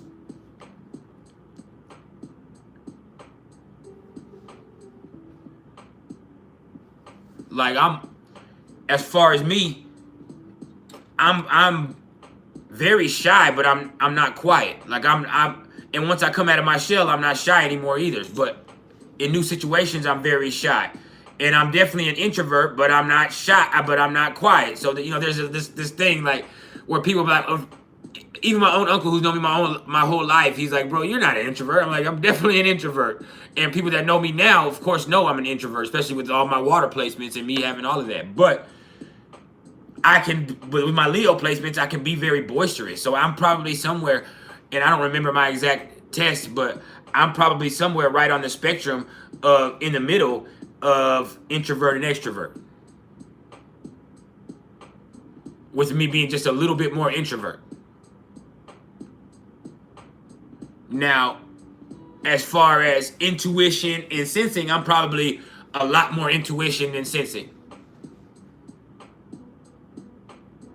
Probably right in the middle somewhere with feeling and thinking. Probably somewhere right in the middle with perceiving and judging. The only one that's probably extreme is intuition over sensing. But going to 16personalities.com will never be an adequate personality test for you. I'm telling you now. Y'all need to go get a real Myers-Briggs personality test, and you need to be honest.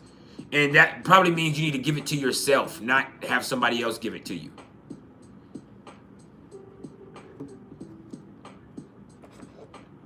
And it would be probably over 100 questions instead of like 25 questions on 16 personalities.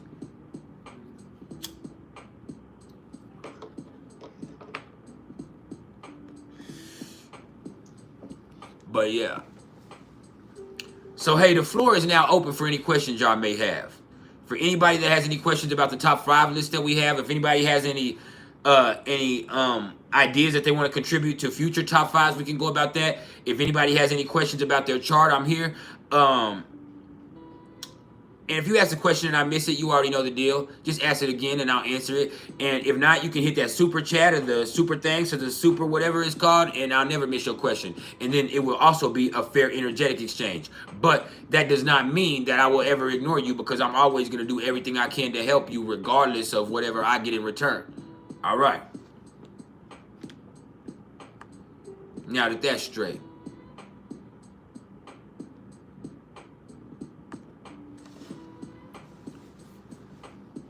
Let's ride.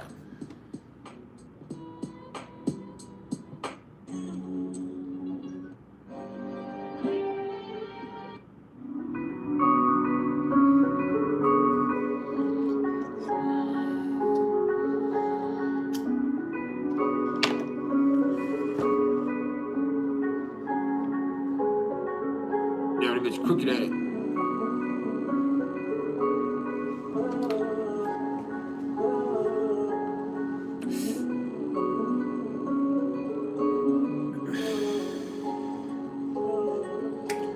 Why do people think project?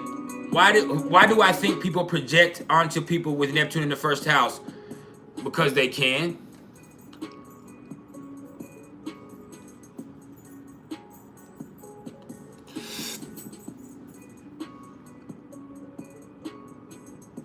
Because they can. Neptune in the first house is without boundaries.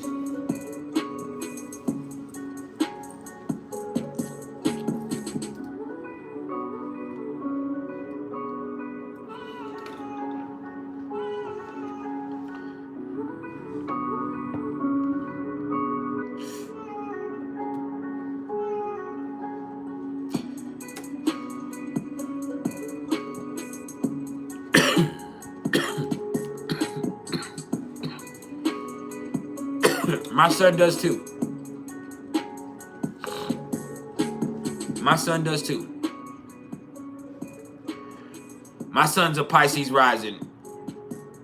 And he has Neptune, Venus, Mars, all in his first house. Chiron too. Neptune, Venus, Mars, Chiron are all in his first house.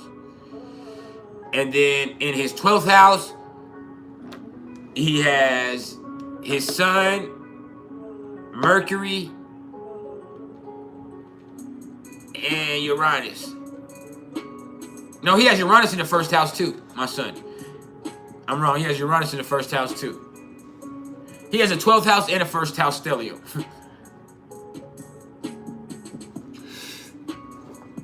Junior. My baby boy.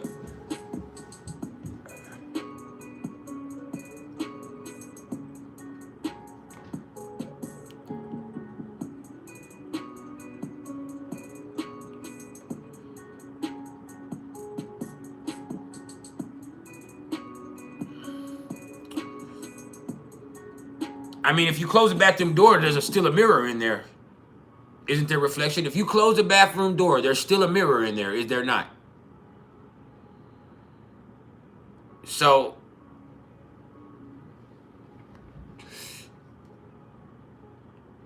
I mean, that's part of who you are, that experience.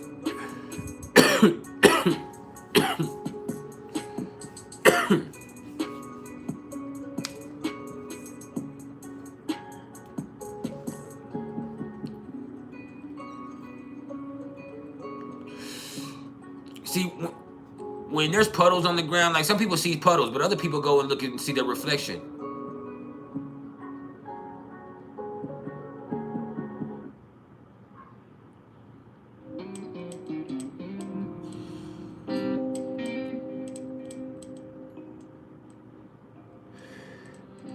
What's a lot all jumbled together?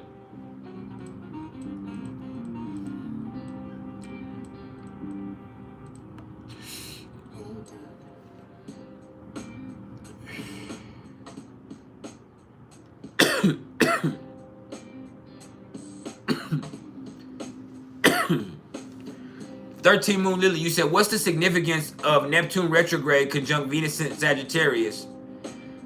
In my opinion, no commitment. The significance is that that individual has a real hard time committing. They always think the grass is greener in the next motherfucking yard. And so it's like, man, at times it's a lot more healthy just to keep their options open. But yeah, that's what I see is that person, you know, it always thinks that they think that the next situation is always going to be better than the situation they're currently in. And so they're always, you know, on to the next, they're looking for the next thing, the next opportunity, the next best thing. And a lot of times they miss out on their blessing in that situation.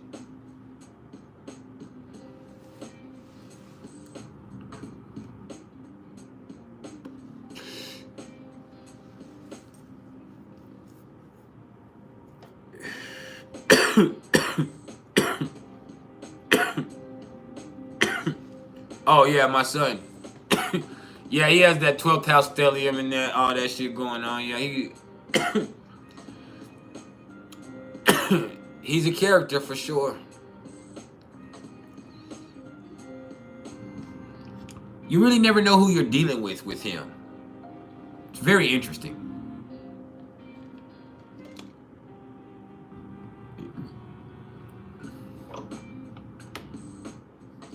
Like even in football, some days he'll be the laziest kid out there and he's not doing anything, and then some days he'll be running kids over. He'll score 5 or 6 touchdowns. Like you never know with him. Like I've seen it happen a lot of times. Like just last season, like he'll have one game, he'll score 5 touchdowns. I mean, 5 touchdowns in one game. And I mean, he's running everybody over. He plays tackle football. Then the next game, if somebody touches him, he will cry. He'll come out of the game. He'll be dancing he'll be playing sword fights and dancing in the backfield and shit. Like, bro, focus. Where are you at? Like, just last game, you were so locked in. Like, and then the next game, he will be in La La Land. He'll be back there doing Power Rangers in the fucking huddle and shit. Like, what are you doing, bro? Like, and part of it just has to do with him being a second grader playing the sports. You know what I'm saying? But other than that, like, it's just like with all of them Pisces and Aquarius placements, everything is in Pisces and Aquarius in his 1st and 12th house. And so you just he's a very unpredictable person.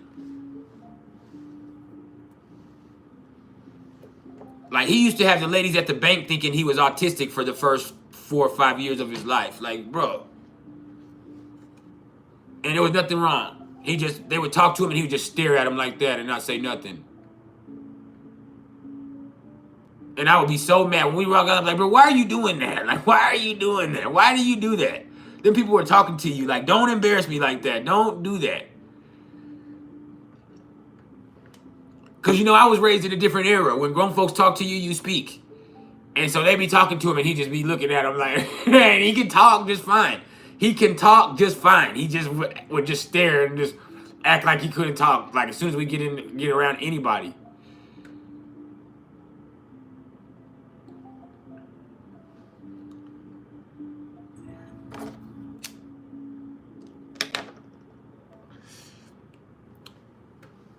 He will not give his mama a hug. He will not say I love you. He is non-affect, and he's a Virgo moon. He's non-affectionate with human beings at all. But he will go kiss that dog all in the face. He will lay down and love all on that dog, hug it, roll all around with the dog and shit. Like he is a really different individual for real.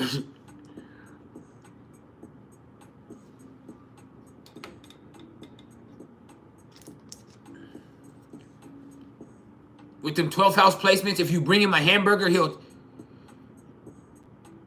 I appreciate the love, Cherie.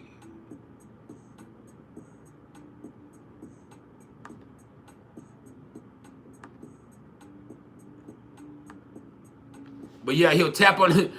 If you bring him a hamburger, or a burrito, he'll pull it apart because he wants to know what's in it. Like he wants to make sure you didn't give him no shit. Like you didn't give him nothing. Slip nothing on him. He has that 12th house placement, so he's suspicious of a lot of stuff. So he just like he'll just pull it apart. He wants to like he'll put it back together, but he's gonna look anything you bring him, he's gonna pull it apart and look inside it.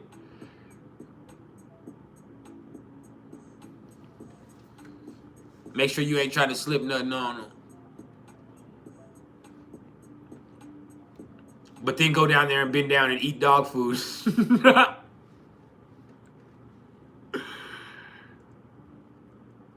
It used to be a trip, man.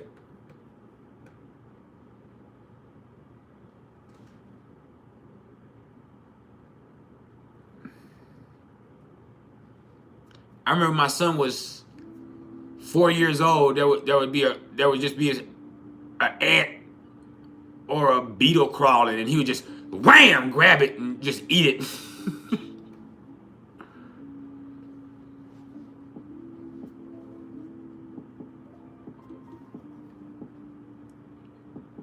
But if you bring him a tomato, he'll think you're trying to kill him.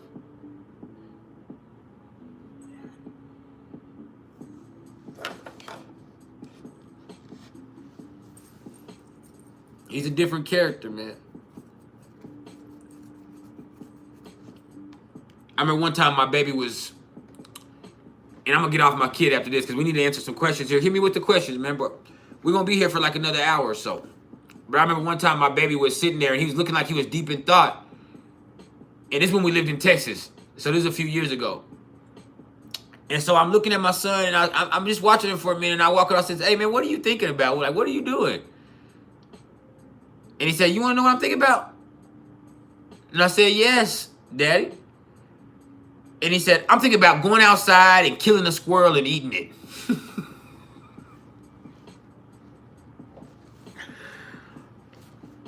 And I looked at him and said, what? He said, I'm thinking about going outside and killing a squirrel and eating it. I said, there's noodles in there.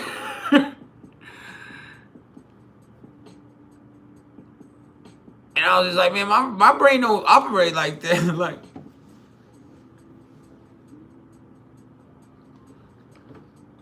but yeah, man.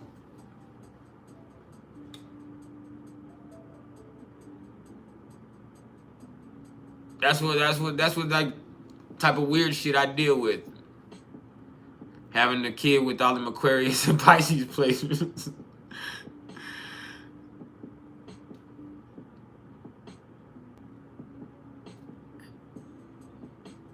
For real. Now, how would a Hades moon play out in retrograde? Capricorn. The moon cannot be retrograde. So I don't know what you mean.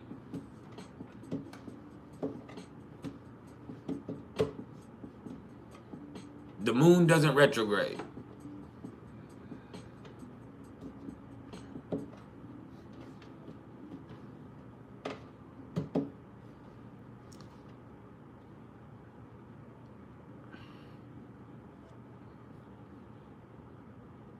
Okay, now you can make it sense for me. How would a Hades moon play out with Pluto retrograde in Capricorn? Well, that sextile to that. You like trust issues. You know, that Hades moon already has it anyway, and Capricorn already puts it with trust issues. That's what I can see with that. Cherie, you said your husband has Sun, Moon, Mercury, and Venus in the 8th house in Gemini. What's your take? Oh, your husband is a very clever individual. He's slick. He got a lot of street smarts, too. That's what my take is. You know, I have my Lilith in Gemini in the 8th house, but, you know, with all of those, in there right there, your husband, he got some game. That's my take on that. Very sharp. Can't slip nothing past him. Because you know why? Ain't nothing slick to a can of oil. I want y'all to think about what I just said there. When you're dealing with 8th house Gemini placements, think about it like this. Ain't nothing slick to a can of oil. That's something we say back in the day. Because they already there with you. They already know what's up because they already on it.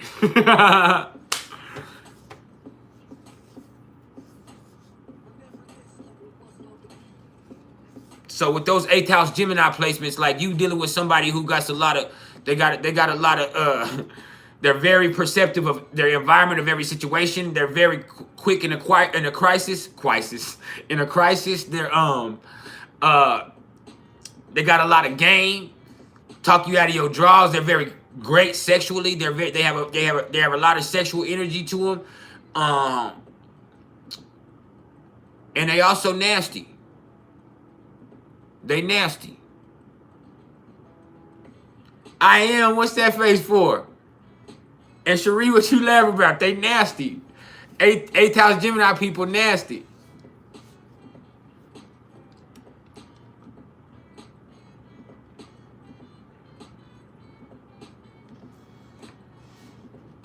They be nasty.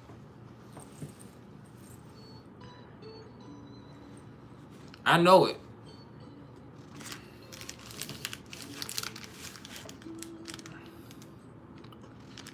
Eighth house Gemini people eat your booty. And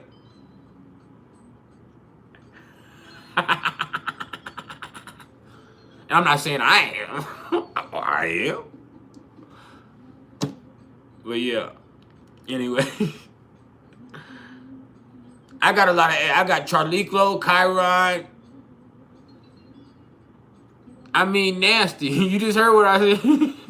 They freaks.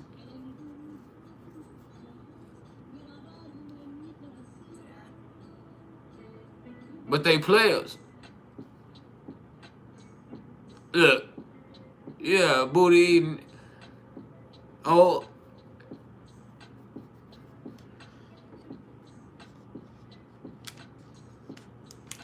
They call him Cesar. Let's listen to that right there. This is for Cesar. They call him Cesar because he tosses salad.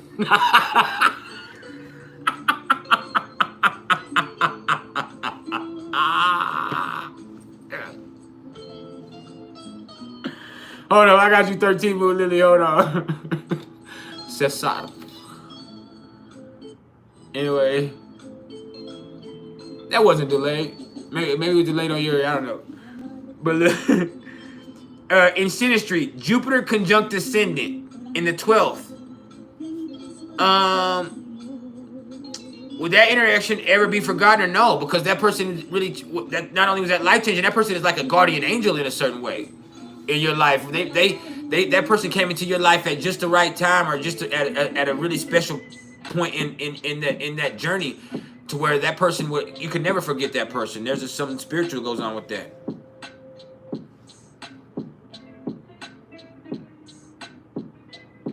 Y'all still talk about Neptune in the 1st house? God, dog. I should have never gave Reflection a chance to talk about so many of his placements.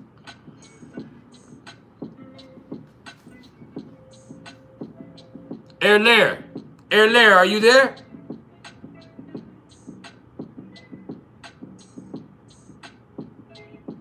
there.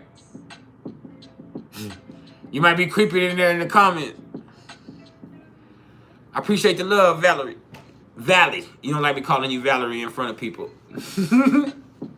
Valley, I appreciate the love. You said Lilith on the midheaven in a natal chart. We know. Lilith on the midheaven, everybody know about you. Everybody know about you.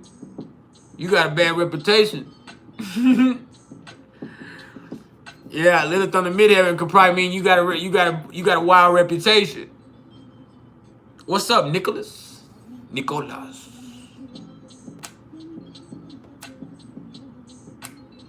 Yeah.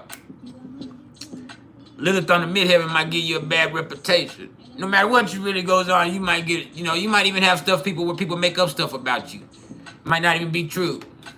Or it might be true. You might earn you a reputation as a damn fool. People with Lilith on the midheaven, oh Lord. They have to remind themselves every so often that Jesus is watching. Just playing.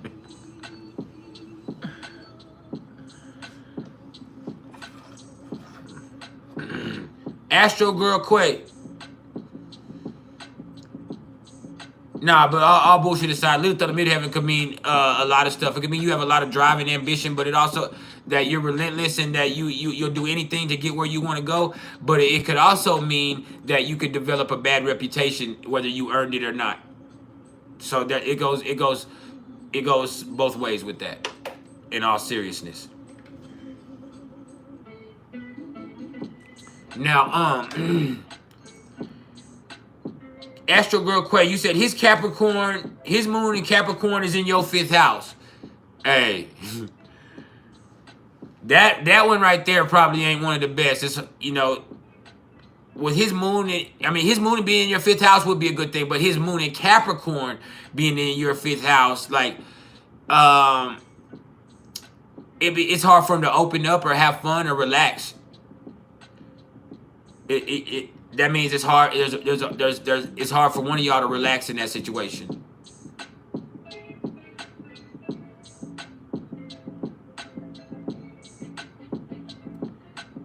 "13 Moon Lily," you said, how did I learn to interpret intercepted houses and planets? By practicing the PlAcEmEnTs system. I don't like it. I try not to even call it that. I mean, that's what it is, but I try not to even call it that. I try, as much as I can, I just try to look at it as a natural flowing of a chart. But I try not to let it, I try not to let it throw me off. I just kind of look at it as, especially when you're dealing with it as that's just how that happened to play out at that point in time. And, instead of focusing on that, because a lot of times when you start seeing a lot of it, or you see a big time interception or more than one interception in a chart, you're going to start, as an astrologer or an interpreter, you're going to start to focus on that. You're going to look at that interception because it's something that looks so different than everything else. So when you look at that, it starts to make you start to look at that and you start to miss other aspects that are going on in the chart. So I just try to look at it as the natural evolution of that energy and try not to focus on the interception being there, while also acknowledging that there is something there that went on with one of those signs that made something not be there, basically. And I would have to look at other stuff to see how that's playing out in the person's life. But interceptions is one of those things that, it'll make people want to go to a whole sign.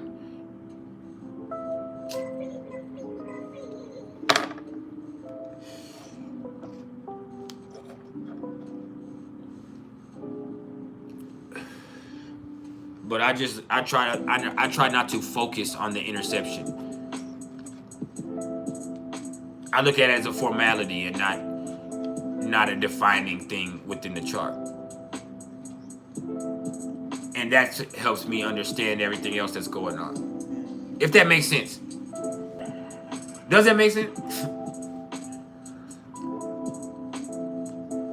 But when you say how, it's because I don't have any other choice. I never had any other choice. In essence. because I prefer PlAcEmEnTs, I'm gonna have to deal with whole signs.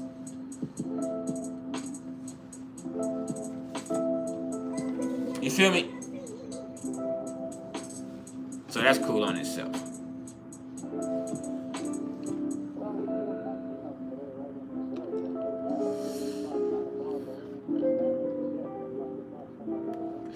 I appreciate everybody that's donated so far too, by the way. I needed that.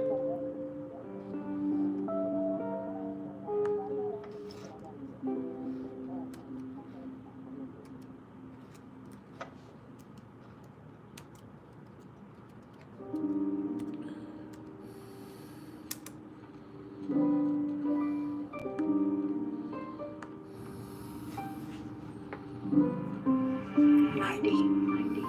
This is one of my favorites too.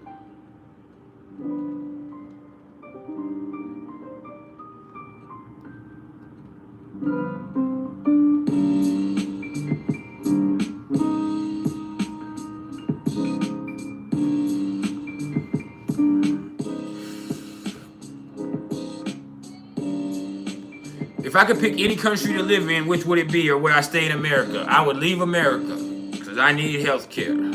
I do not know, though.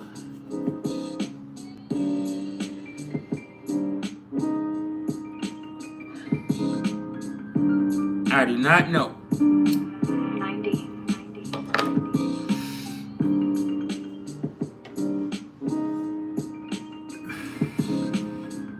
I would have to do research before I would answer that. I'm not the type of person that would just make that type of decision. I would have to do research. Like, I remember one time we were going on vacation, and we were planning on going to Miami.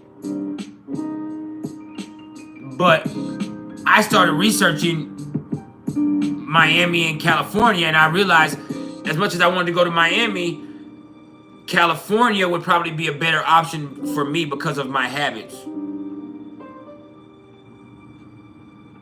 Because we were driving, not only would Florida be a longer trip, but also because pulling into California with Colorado plates is not going to cause for alarm, because marijuana is legal in California also recreationally. Whereas in Florida and in a lot of those southern states, marijuana was not legal for recreational. So when you see those Colorado plates, it's going to kind of cause a law enforcement to raise an eyebrow. And then if they happen to be pricks and they see us being an interracial couple, or they see us riding with Colorado plates, they're liable to see that they could get you. And so before we moved away from and got a vehicle that was away from there, because now we got now we New Mexico plates, so that's different. But New Mexico is another place that is legal, but New Mexico is a place where it's not going to cause that boom like when we were in Colorado with it. And so us going there just probably wouldn't have been, when we were in that situation, wouldn't have been a good idea. So you're right, 13 Moon Lily, you have to do research. Like us going there was just not a good idea. So before I would ever say where I want to go live, I would have to find out more about it. Because there's several places that I could think of right off the rip that, oh, that sounds amazing. But getting there and being there and having to live there might not be amazing. Going on vacation there might be awesome. So looking at it and understanding what living there would mean, and what citizenship in a place like that would have to encompass, then, and what their ideology is and what their feeling is towards Westerners, I would then have to take everything into consideration.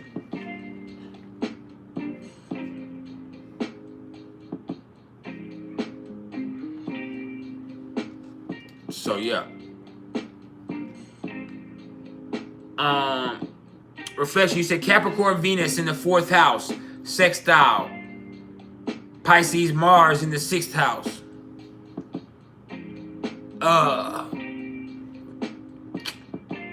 Well, that's interesting.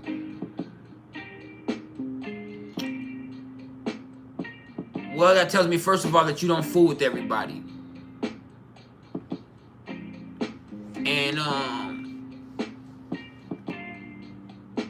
you'll do anything for anybody, but you don't fool with everybody, is what that means. And that's good. That gives you boundaries. Like, you having that Pisces Mars in the 6th house, you know, of course you have a multitude of ways your energy plays out, but like, you go so hard sometimes you don't have any boundaries. So that Capricorn Venus makes you, like, it makes you about something. It gives you certain boundaries. So that really helps. Or you being with somebody, whoever you're involved with in as far as family or in a relationship, like, they help you kind of know when to stop. Rare Vision, much love to you also. We in this thing.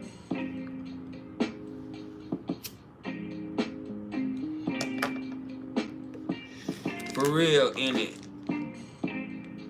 Hold on, let me check my phone. Let me.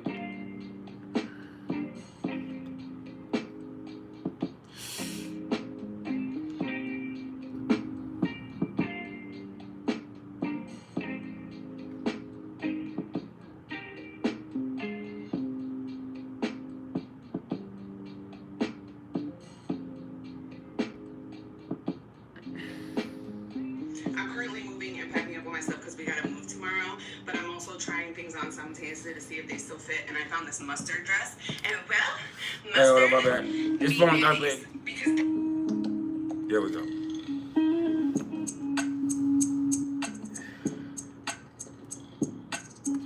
Reflection, you said your girl has a Capricorn Venus square Aries Saturn in the 7th.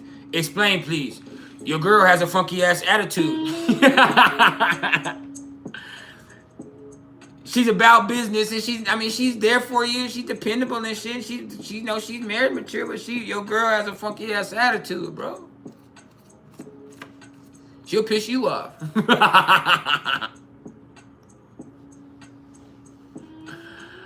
That's real.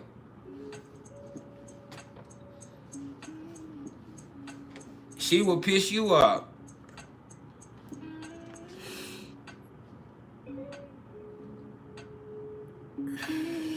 Take it from a man who has a Capricorn Sun, Aries rising, Scorpio Venus woman. Like, my girl has a funky ass attitude. Like, she hates the neighbors for no reason with that Capricorn shit. Like, why are you like that? Like, stop doing that.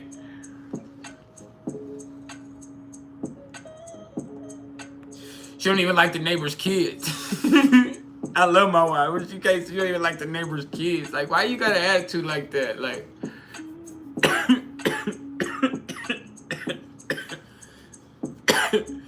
nah, she don't fuck with everybody like that. But I mean, I understand it, but other people don't, you know.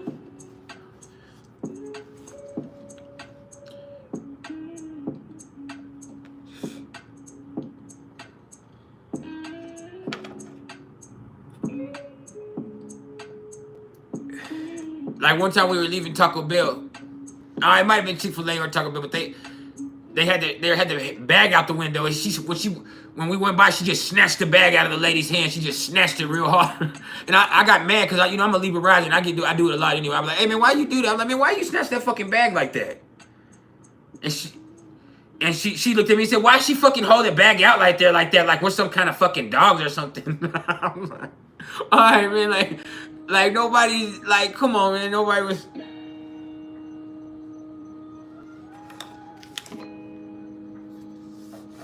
And I guess maybe I don't think about it like that.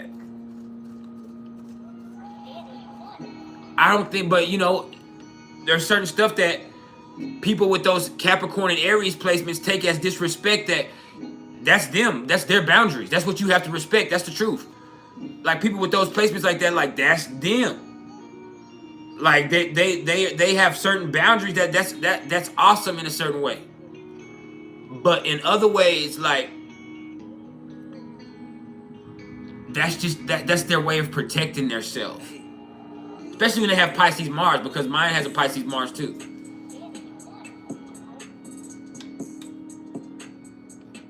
Like they're mean because they ain't gonna do nothing.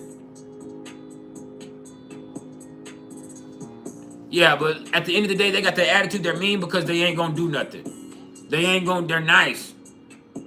They're like that because they don't have, that's their way of having boundaries. They try to, like that attitude, that funky ass attitude people with Capricorn and Aries placements, and when they have those Pisces placements in there, is because they really ain't gonna do nothing. They really just want to be, they wanted you to leave them alone. So it's like a dog, like that barks loud, or that a dog that's real aggressive, it seems real aggressive, but it just wants you to leave it alone.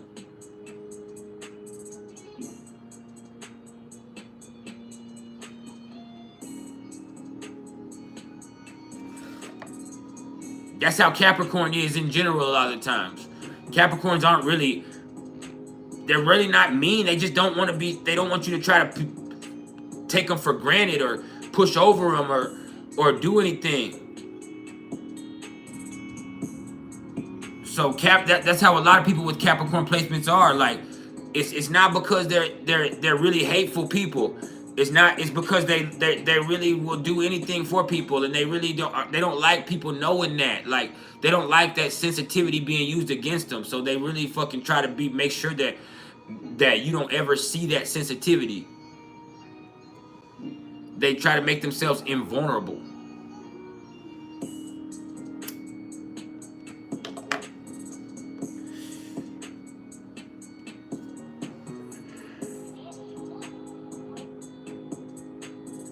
It's fucked up.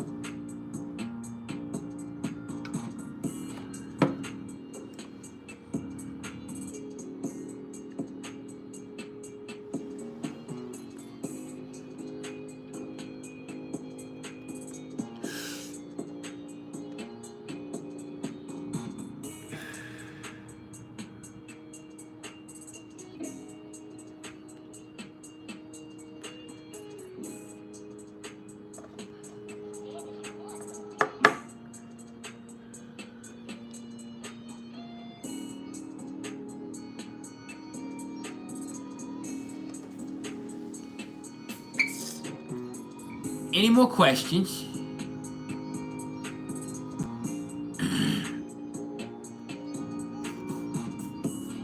Anybody got any suggestions for top 5 subjects in the future? Or do I need to put another poll up?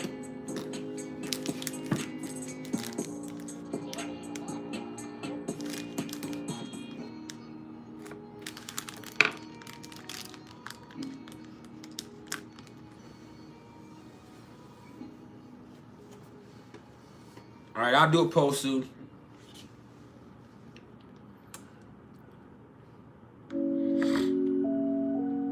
What y'all got planned for this weekend? Reflection, you said Pisces, Jupiter, square Sag, Pluto.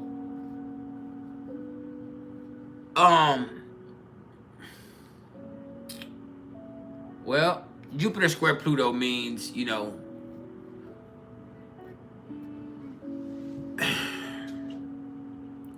this life is certainly going to have its ups and downs for you. And it's because of overinflated expectations. Overinflated expectations with that. So that really is like the, you know, you're always, you know, you have such overinflated ideals and you believe it so much that sometimes you can't even see the truth that's right in front of your fucking face. Like sometimes you have such, you're so always looking for the big picture and you're looking for the meaning behind it that you miss the point. You miss the blessing looking for it. The blessing comes from feeling blessed, being blessed, not getting blessed. That's the thing with that. And with Jupiter square Pluto, you think you something. You think you a big stepper. With Jupiter square Pluto, you think, a person with Jupiter square Pluto thinks that they is the center of the universe. And they certainly are capable of doing some great things, but those overinflated expectations sometimes is going to lead to some major fucking coming to Jesus moments. They be thinking they the shit. And they can be, but they gonna have to work for it in a conscientious way.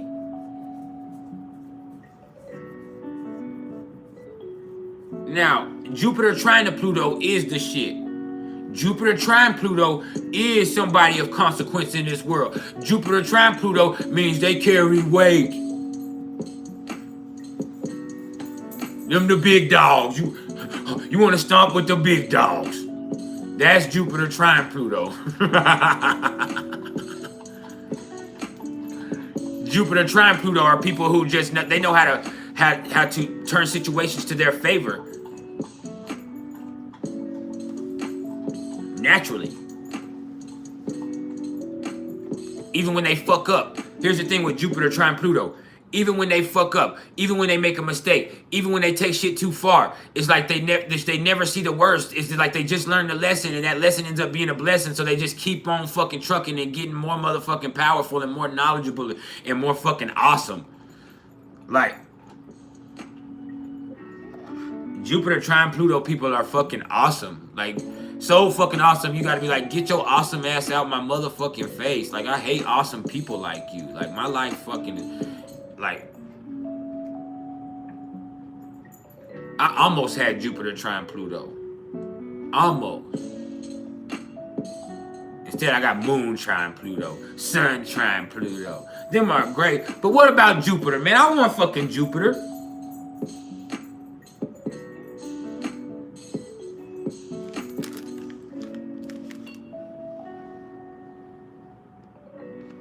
Are Cancer and Libra a good match? Hell nah. Codependent issues like a motherfucker.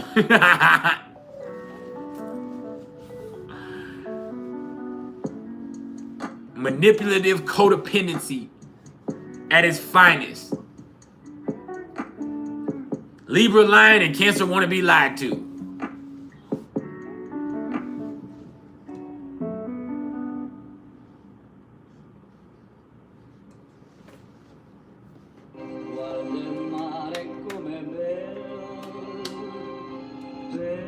Lie to me and tell me you gonna love me forever, baby. Thank you. But yeah, that's Cancer and Libra. Lie to me and tell me you gonna love me forever, baby. You ain't never gonna leave me, are you?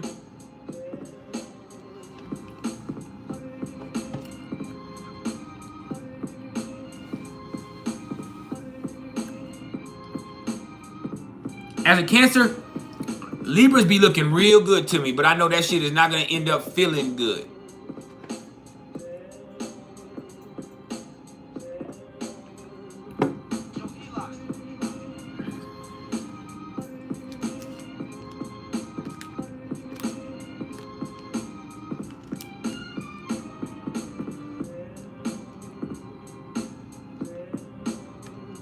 That shit not going to feel good. At all. Reflection. You said she has Aquarius moon in the 5th house, sextile to Sagittarius Pluto in the 2nd house. Then she's very creative and she has a lot, you know, she has a lot of friends and she's very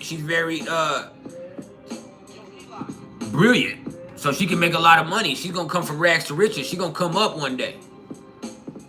She just has to stay positive. She just stays positive and stops searching for it. One day she's going to come into the correct formula for her to really become the boss that she was meant to be. So keep playing. Keep playing. Keep playing.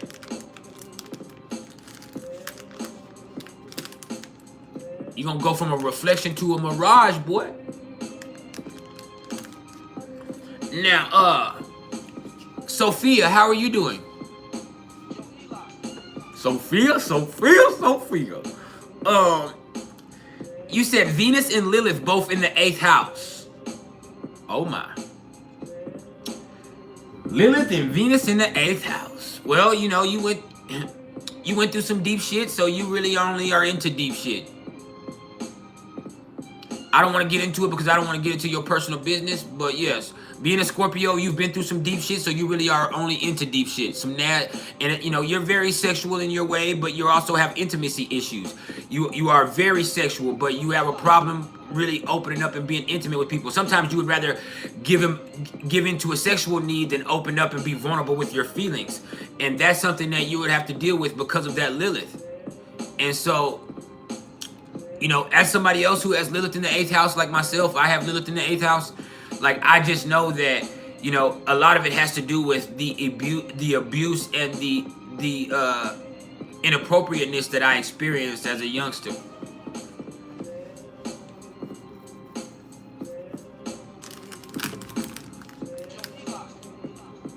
So yeah.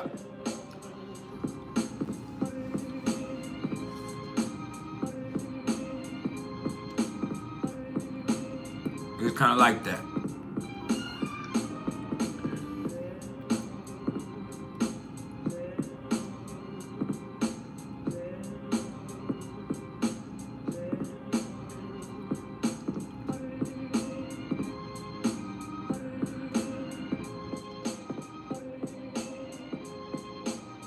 I believe it. It's because you have a lot of sexual energy that you give off naturally.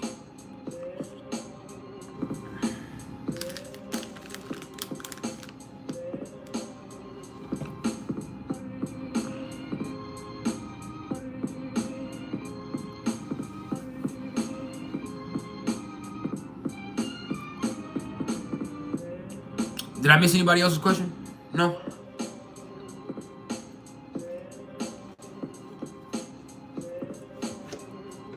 We got about 20 more minutes. Let's make it count.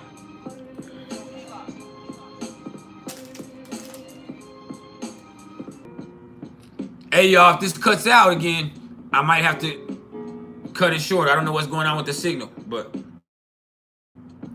let's hope it stays in. Is everybody still tuned in? Can y'all hear me and see me and we good? The signal went out on my end for a second. All right.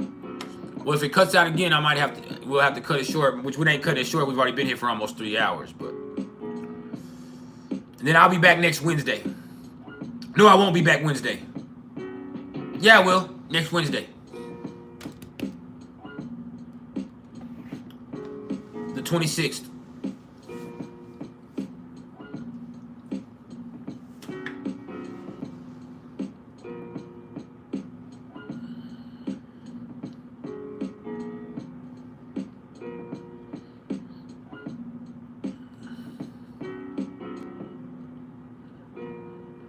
In it. Taurus in the 8th at 22 degrees. What do you mean? What's that Taurus in the 8th at 22 degrees?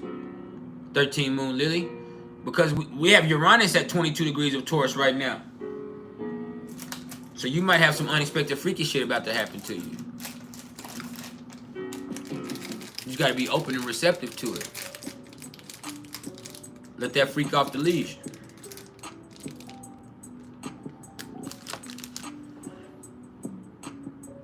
This is one of my favorites. Run it back.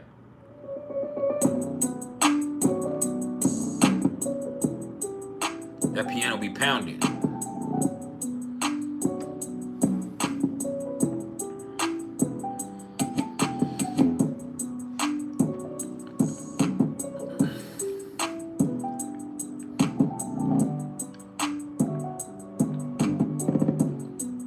What about Taurus in the 9th?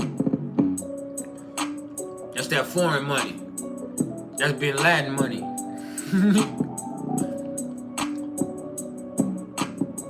You could also get it somehow outside. Sports. Things like that. Reflection. Moon, Mars, Venus, Mercury all transiting your 8th house. Well, you're going through some changes right now. Or you're going through some intimate times, one of the sexiest times of your life, one of the two. Or you ask, better be careful. Shit.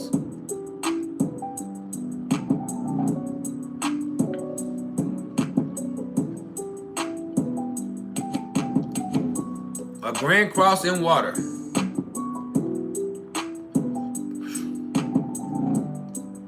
I mean, what else could you say? With the Grand Cross and water, you got all that water energy. Like your emotions can take over your whole life sometimes.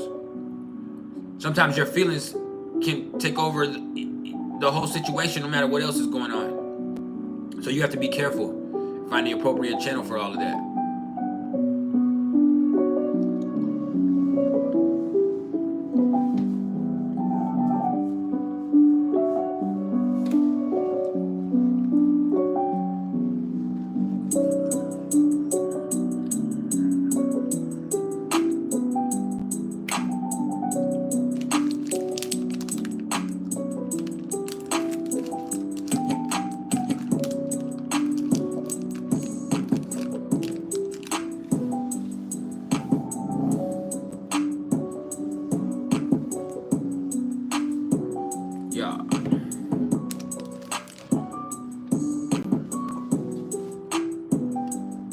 Anybody else got any more questions? Any more questions?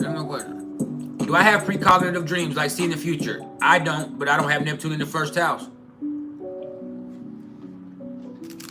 No, my dreams are reflective of stuff that goes on in my mind and my fears. And then last night I had a real crazy sexual dream. So yeah.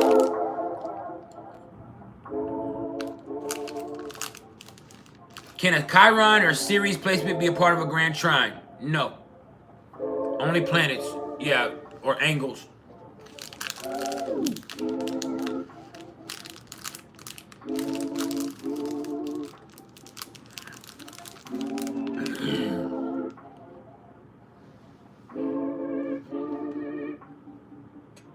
I don't have premonition dreams.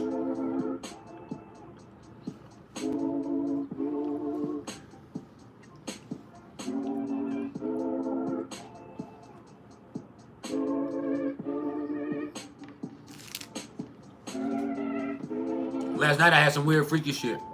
Some shit that I ain't never did before. Can't believe I did.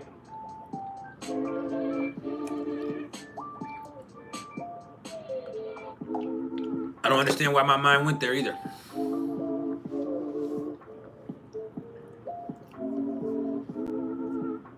Kind of weird.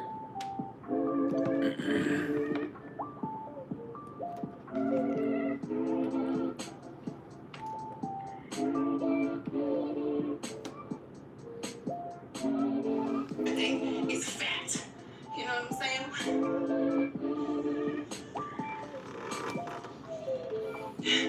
North Node in Virgo in the 12th house. But I'm sorry.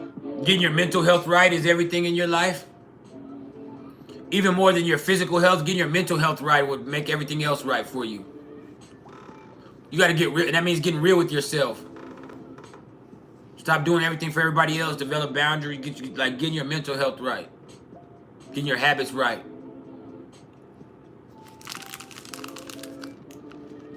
You have unhealthy habits that lead to an unhealthy lifestyle. So you have to get your mental health right and get those habits in place for you to be able to really work and operate on a healthy plane.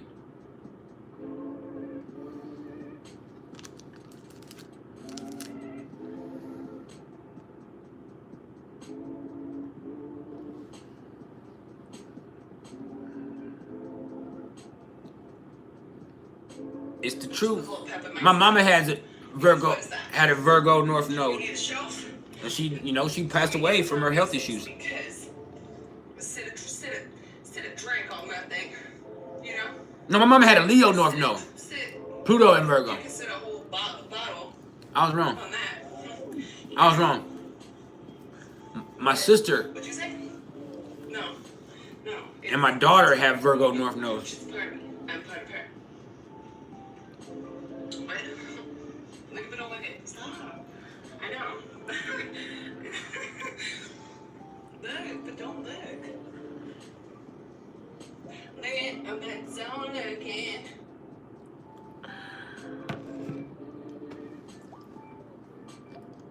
Lilith trine ascendant, Venus trine ascendant.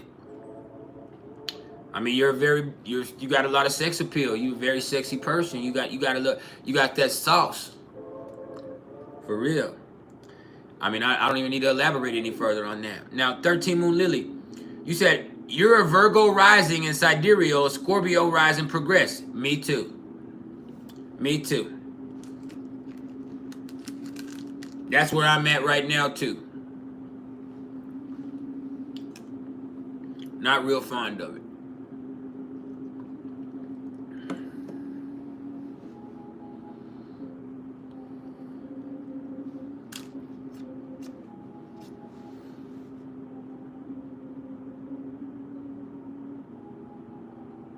Look up at what?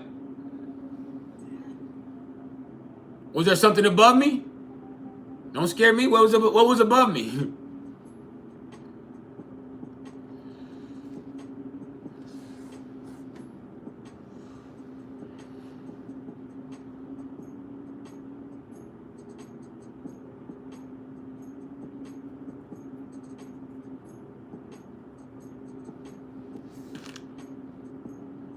Oh, Virgo died Scorpio. Oh yeah. Now I get it. You got me looking up for real. I feel dumb in a bitch.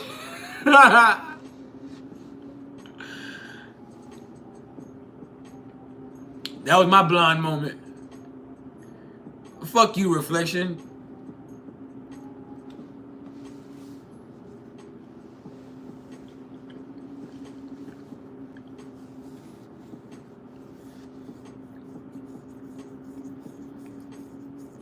Fucking asshole. And my people been telling me they've been seeing you in other people's lives. I swear to God.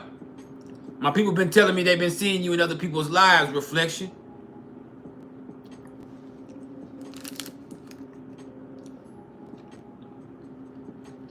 You better not be in there saying, you better be in there repping for priceless knowledge in there. If you in other people's lives, you need to be telling them about priceless knowledge, or I'm telling them to report you. Actor 23, what's cracking? You said you have your Mars trine your Lilith. So you know how to use your Lilith to your advantage energetically. It doesn't get in the way of whatever you got to do in life. You know you ain't willing to get your hands dirty. You know how to play a game however anybody else want to play it with Mars trine to Lilith.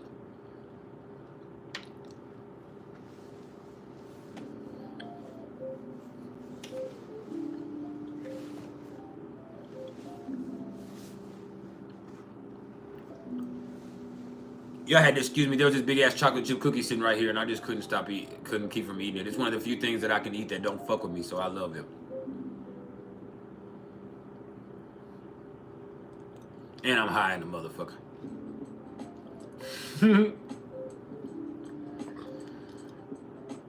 Reflection, you say your girl has a Sagittarius Pluto sextile her Libra ascendant. What does that mean? I mean, it means a lot of stuff. Like Pluto sextile to her ascendant, you know, she's a very resourceful, very powerful person. She doesn't let much stop her in life. She can see the big picture in mind, and so she lives harmoniously. All her changes are for the better, is what that means too, really. Like she's always changing for the better.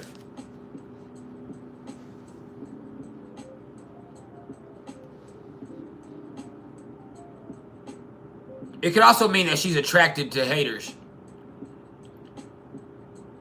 So I would have to look. I would have to see everything in the chart.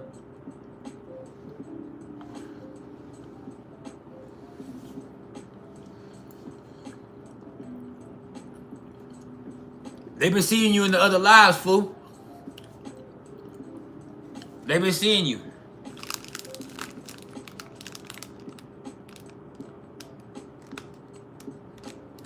I love your videos. Oh, I didn't know you make a video. My bad. My bad, Actor 23. I love you, bro. We film.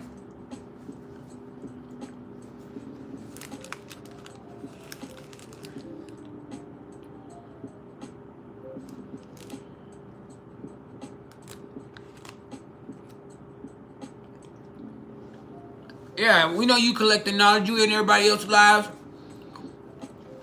We know.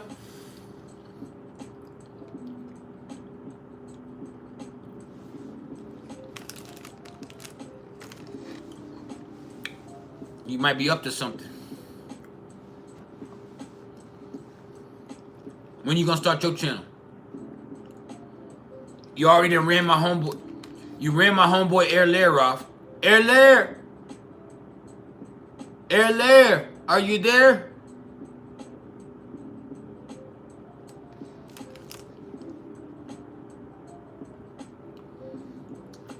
We finna have to go school shopping for these badass kids tonight. I'm not looking forward to this shit. I'm already broke. My oldest son's a Leo. He ain't gonna get nothing cheap.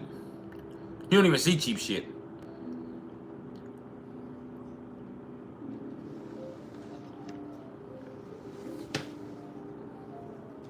Shit is fucked up.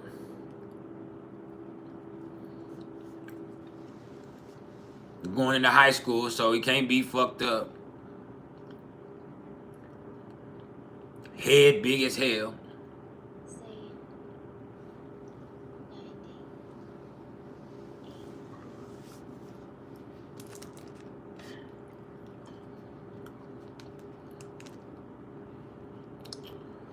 Yep. So we only got about 10 more minutes, y'all. Let's make it count.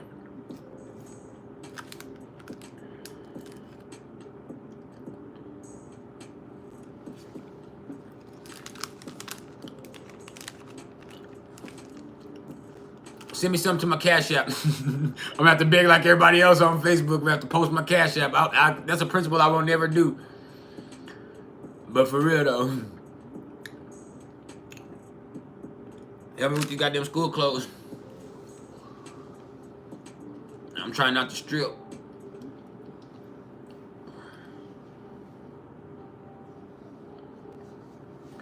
How am I feeling with my health at the moment? My mental health is good. My physical health is still the same. I am functioning. I'm still playing basketball, but I still have pains in my gut every day. It was hurting just right now in my abdomen.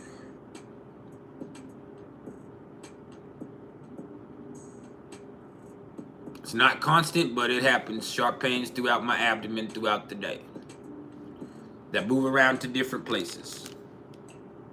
But there are 2 places in particular that are particularly tender. But I've gained my weight back that I lost. I'm eating more normal. I'm active again. Just still have the pain.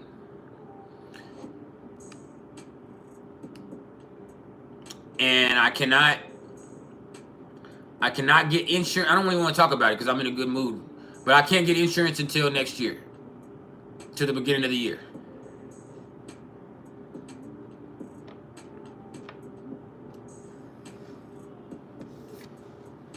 There's not even a possibility of it. So I have to wait and try to manage all the way for about 4 more months, 3.5 more months.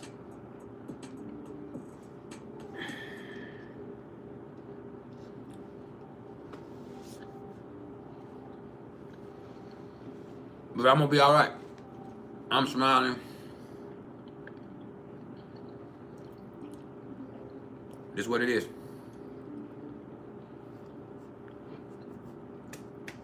This is what it is.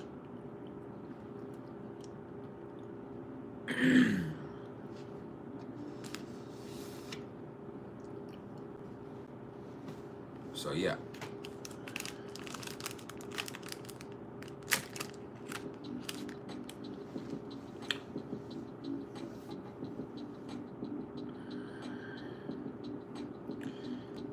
Kind of random. What do I think of the mid-60s generation that had Pluto and Uranus in Virgo and Saturn in Pisces?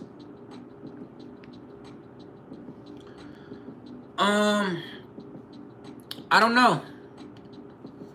I think that's my mom. I know my mom has Pluto and all that in Virgo, and her health, like the drugs and shit, just fucked up her health. That's what happened to a lot of those people that came from that generation. Is the drugs and all those habits that they put into place at that time just really weren't healthy for them. And so a lot of people had to learn how to live healthily and had to make a lot of changes, or a lot of people died from health issues because of the habits that they had with Saturn and Pisces at that time. So that's what I think about that generation.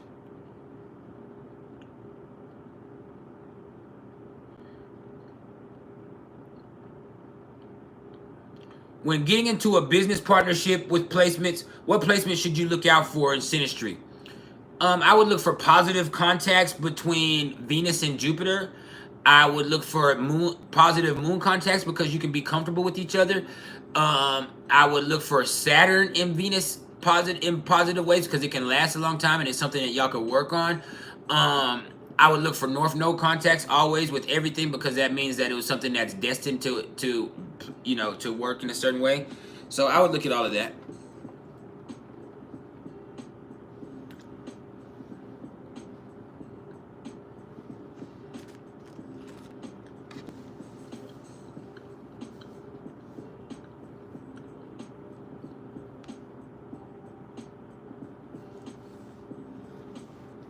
Maybe.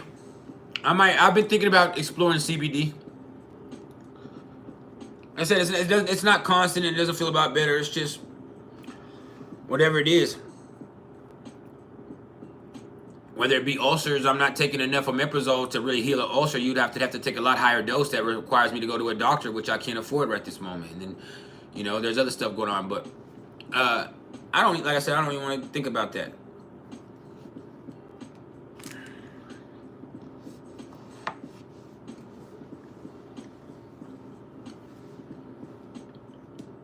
My energy ain't even on that.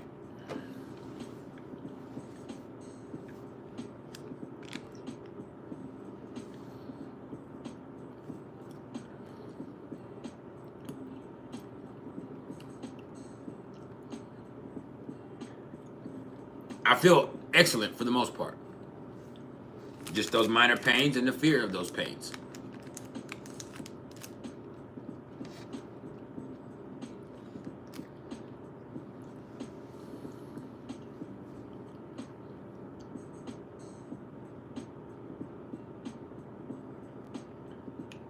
Yeah, I can do that one day for y'all.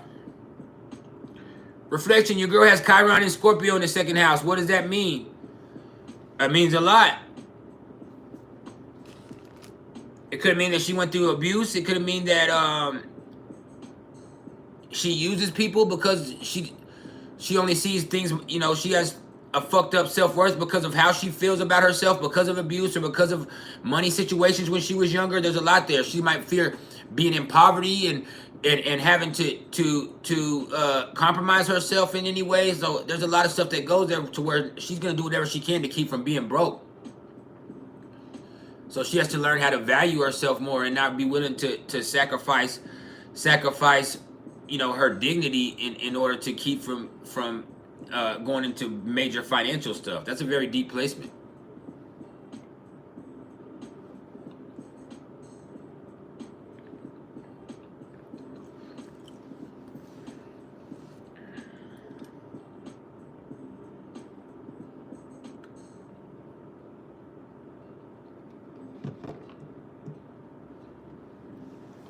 It's a very deep placement. Tina, Clara, Marie, how you doing? You caught us at the end. I'm finna go in about 1-2 minutes. So, if any of y'all are interested in any astrological readings whatsoever, don't get at me in my comments. Get at me in my email, which is mr.turner1300@gmail.com. I got you, Cherie. Hold on. But, hey, I've already been here for 3 hours. I gotta go. I need the business. Like I said, I'm broke. I got school clothes to get. I need this business. So get at me. I'm willing to work deals on whatever. If you get more than whatever, especially if you get more than one, I'll work a deal with you. I'll have a special coming up here soon. But for real,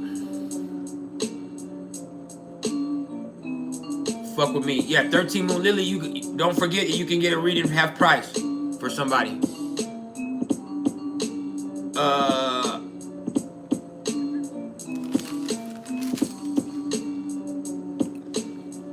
I love y'all. We'll be back next week. Feeling even better. Looking even better. Smiling like a mother. I love y'all.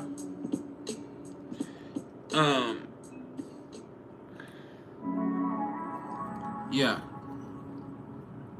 Shoot me that business though. We out. Next week.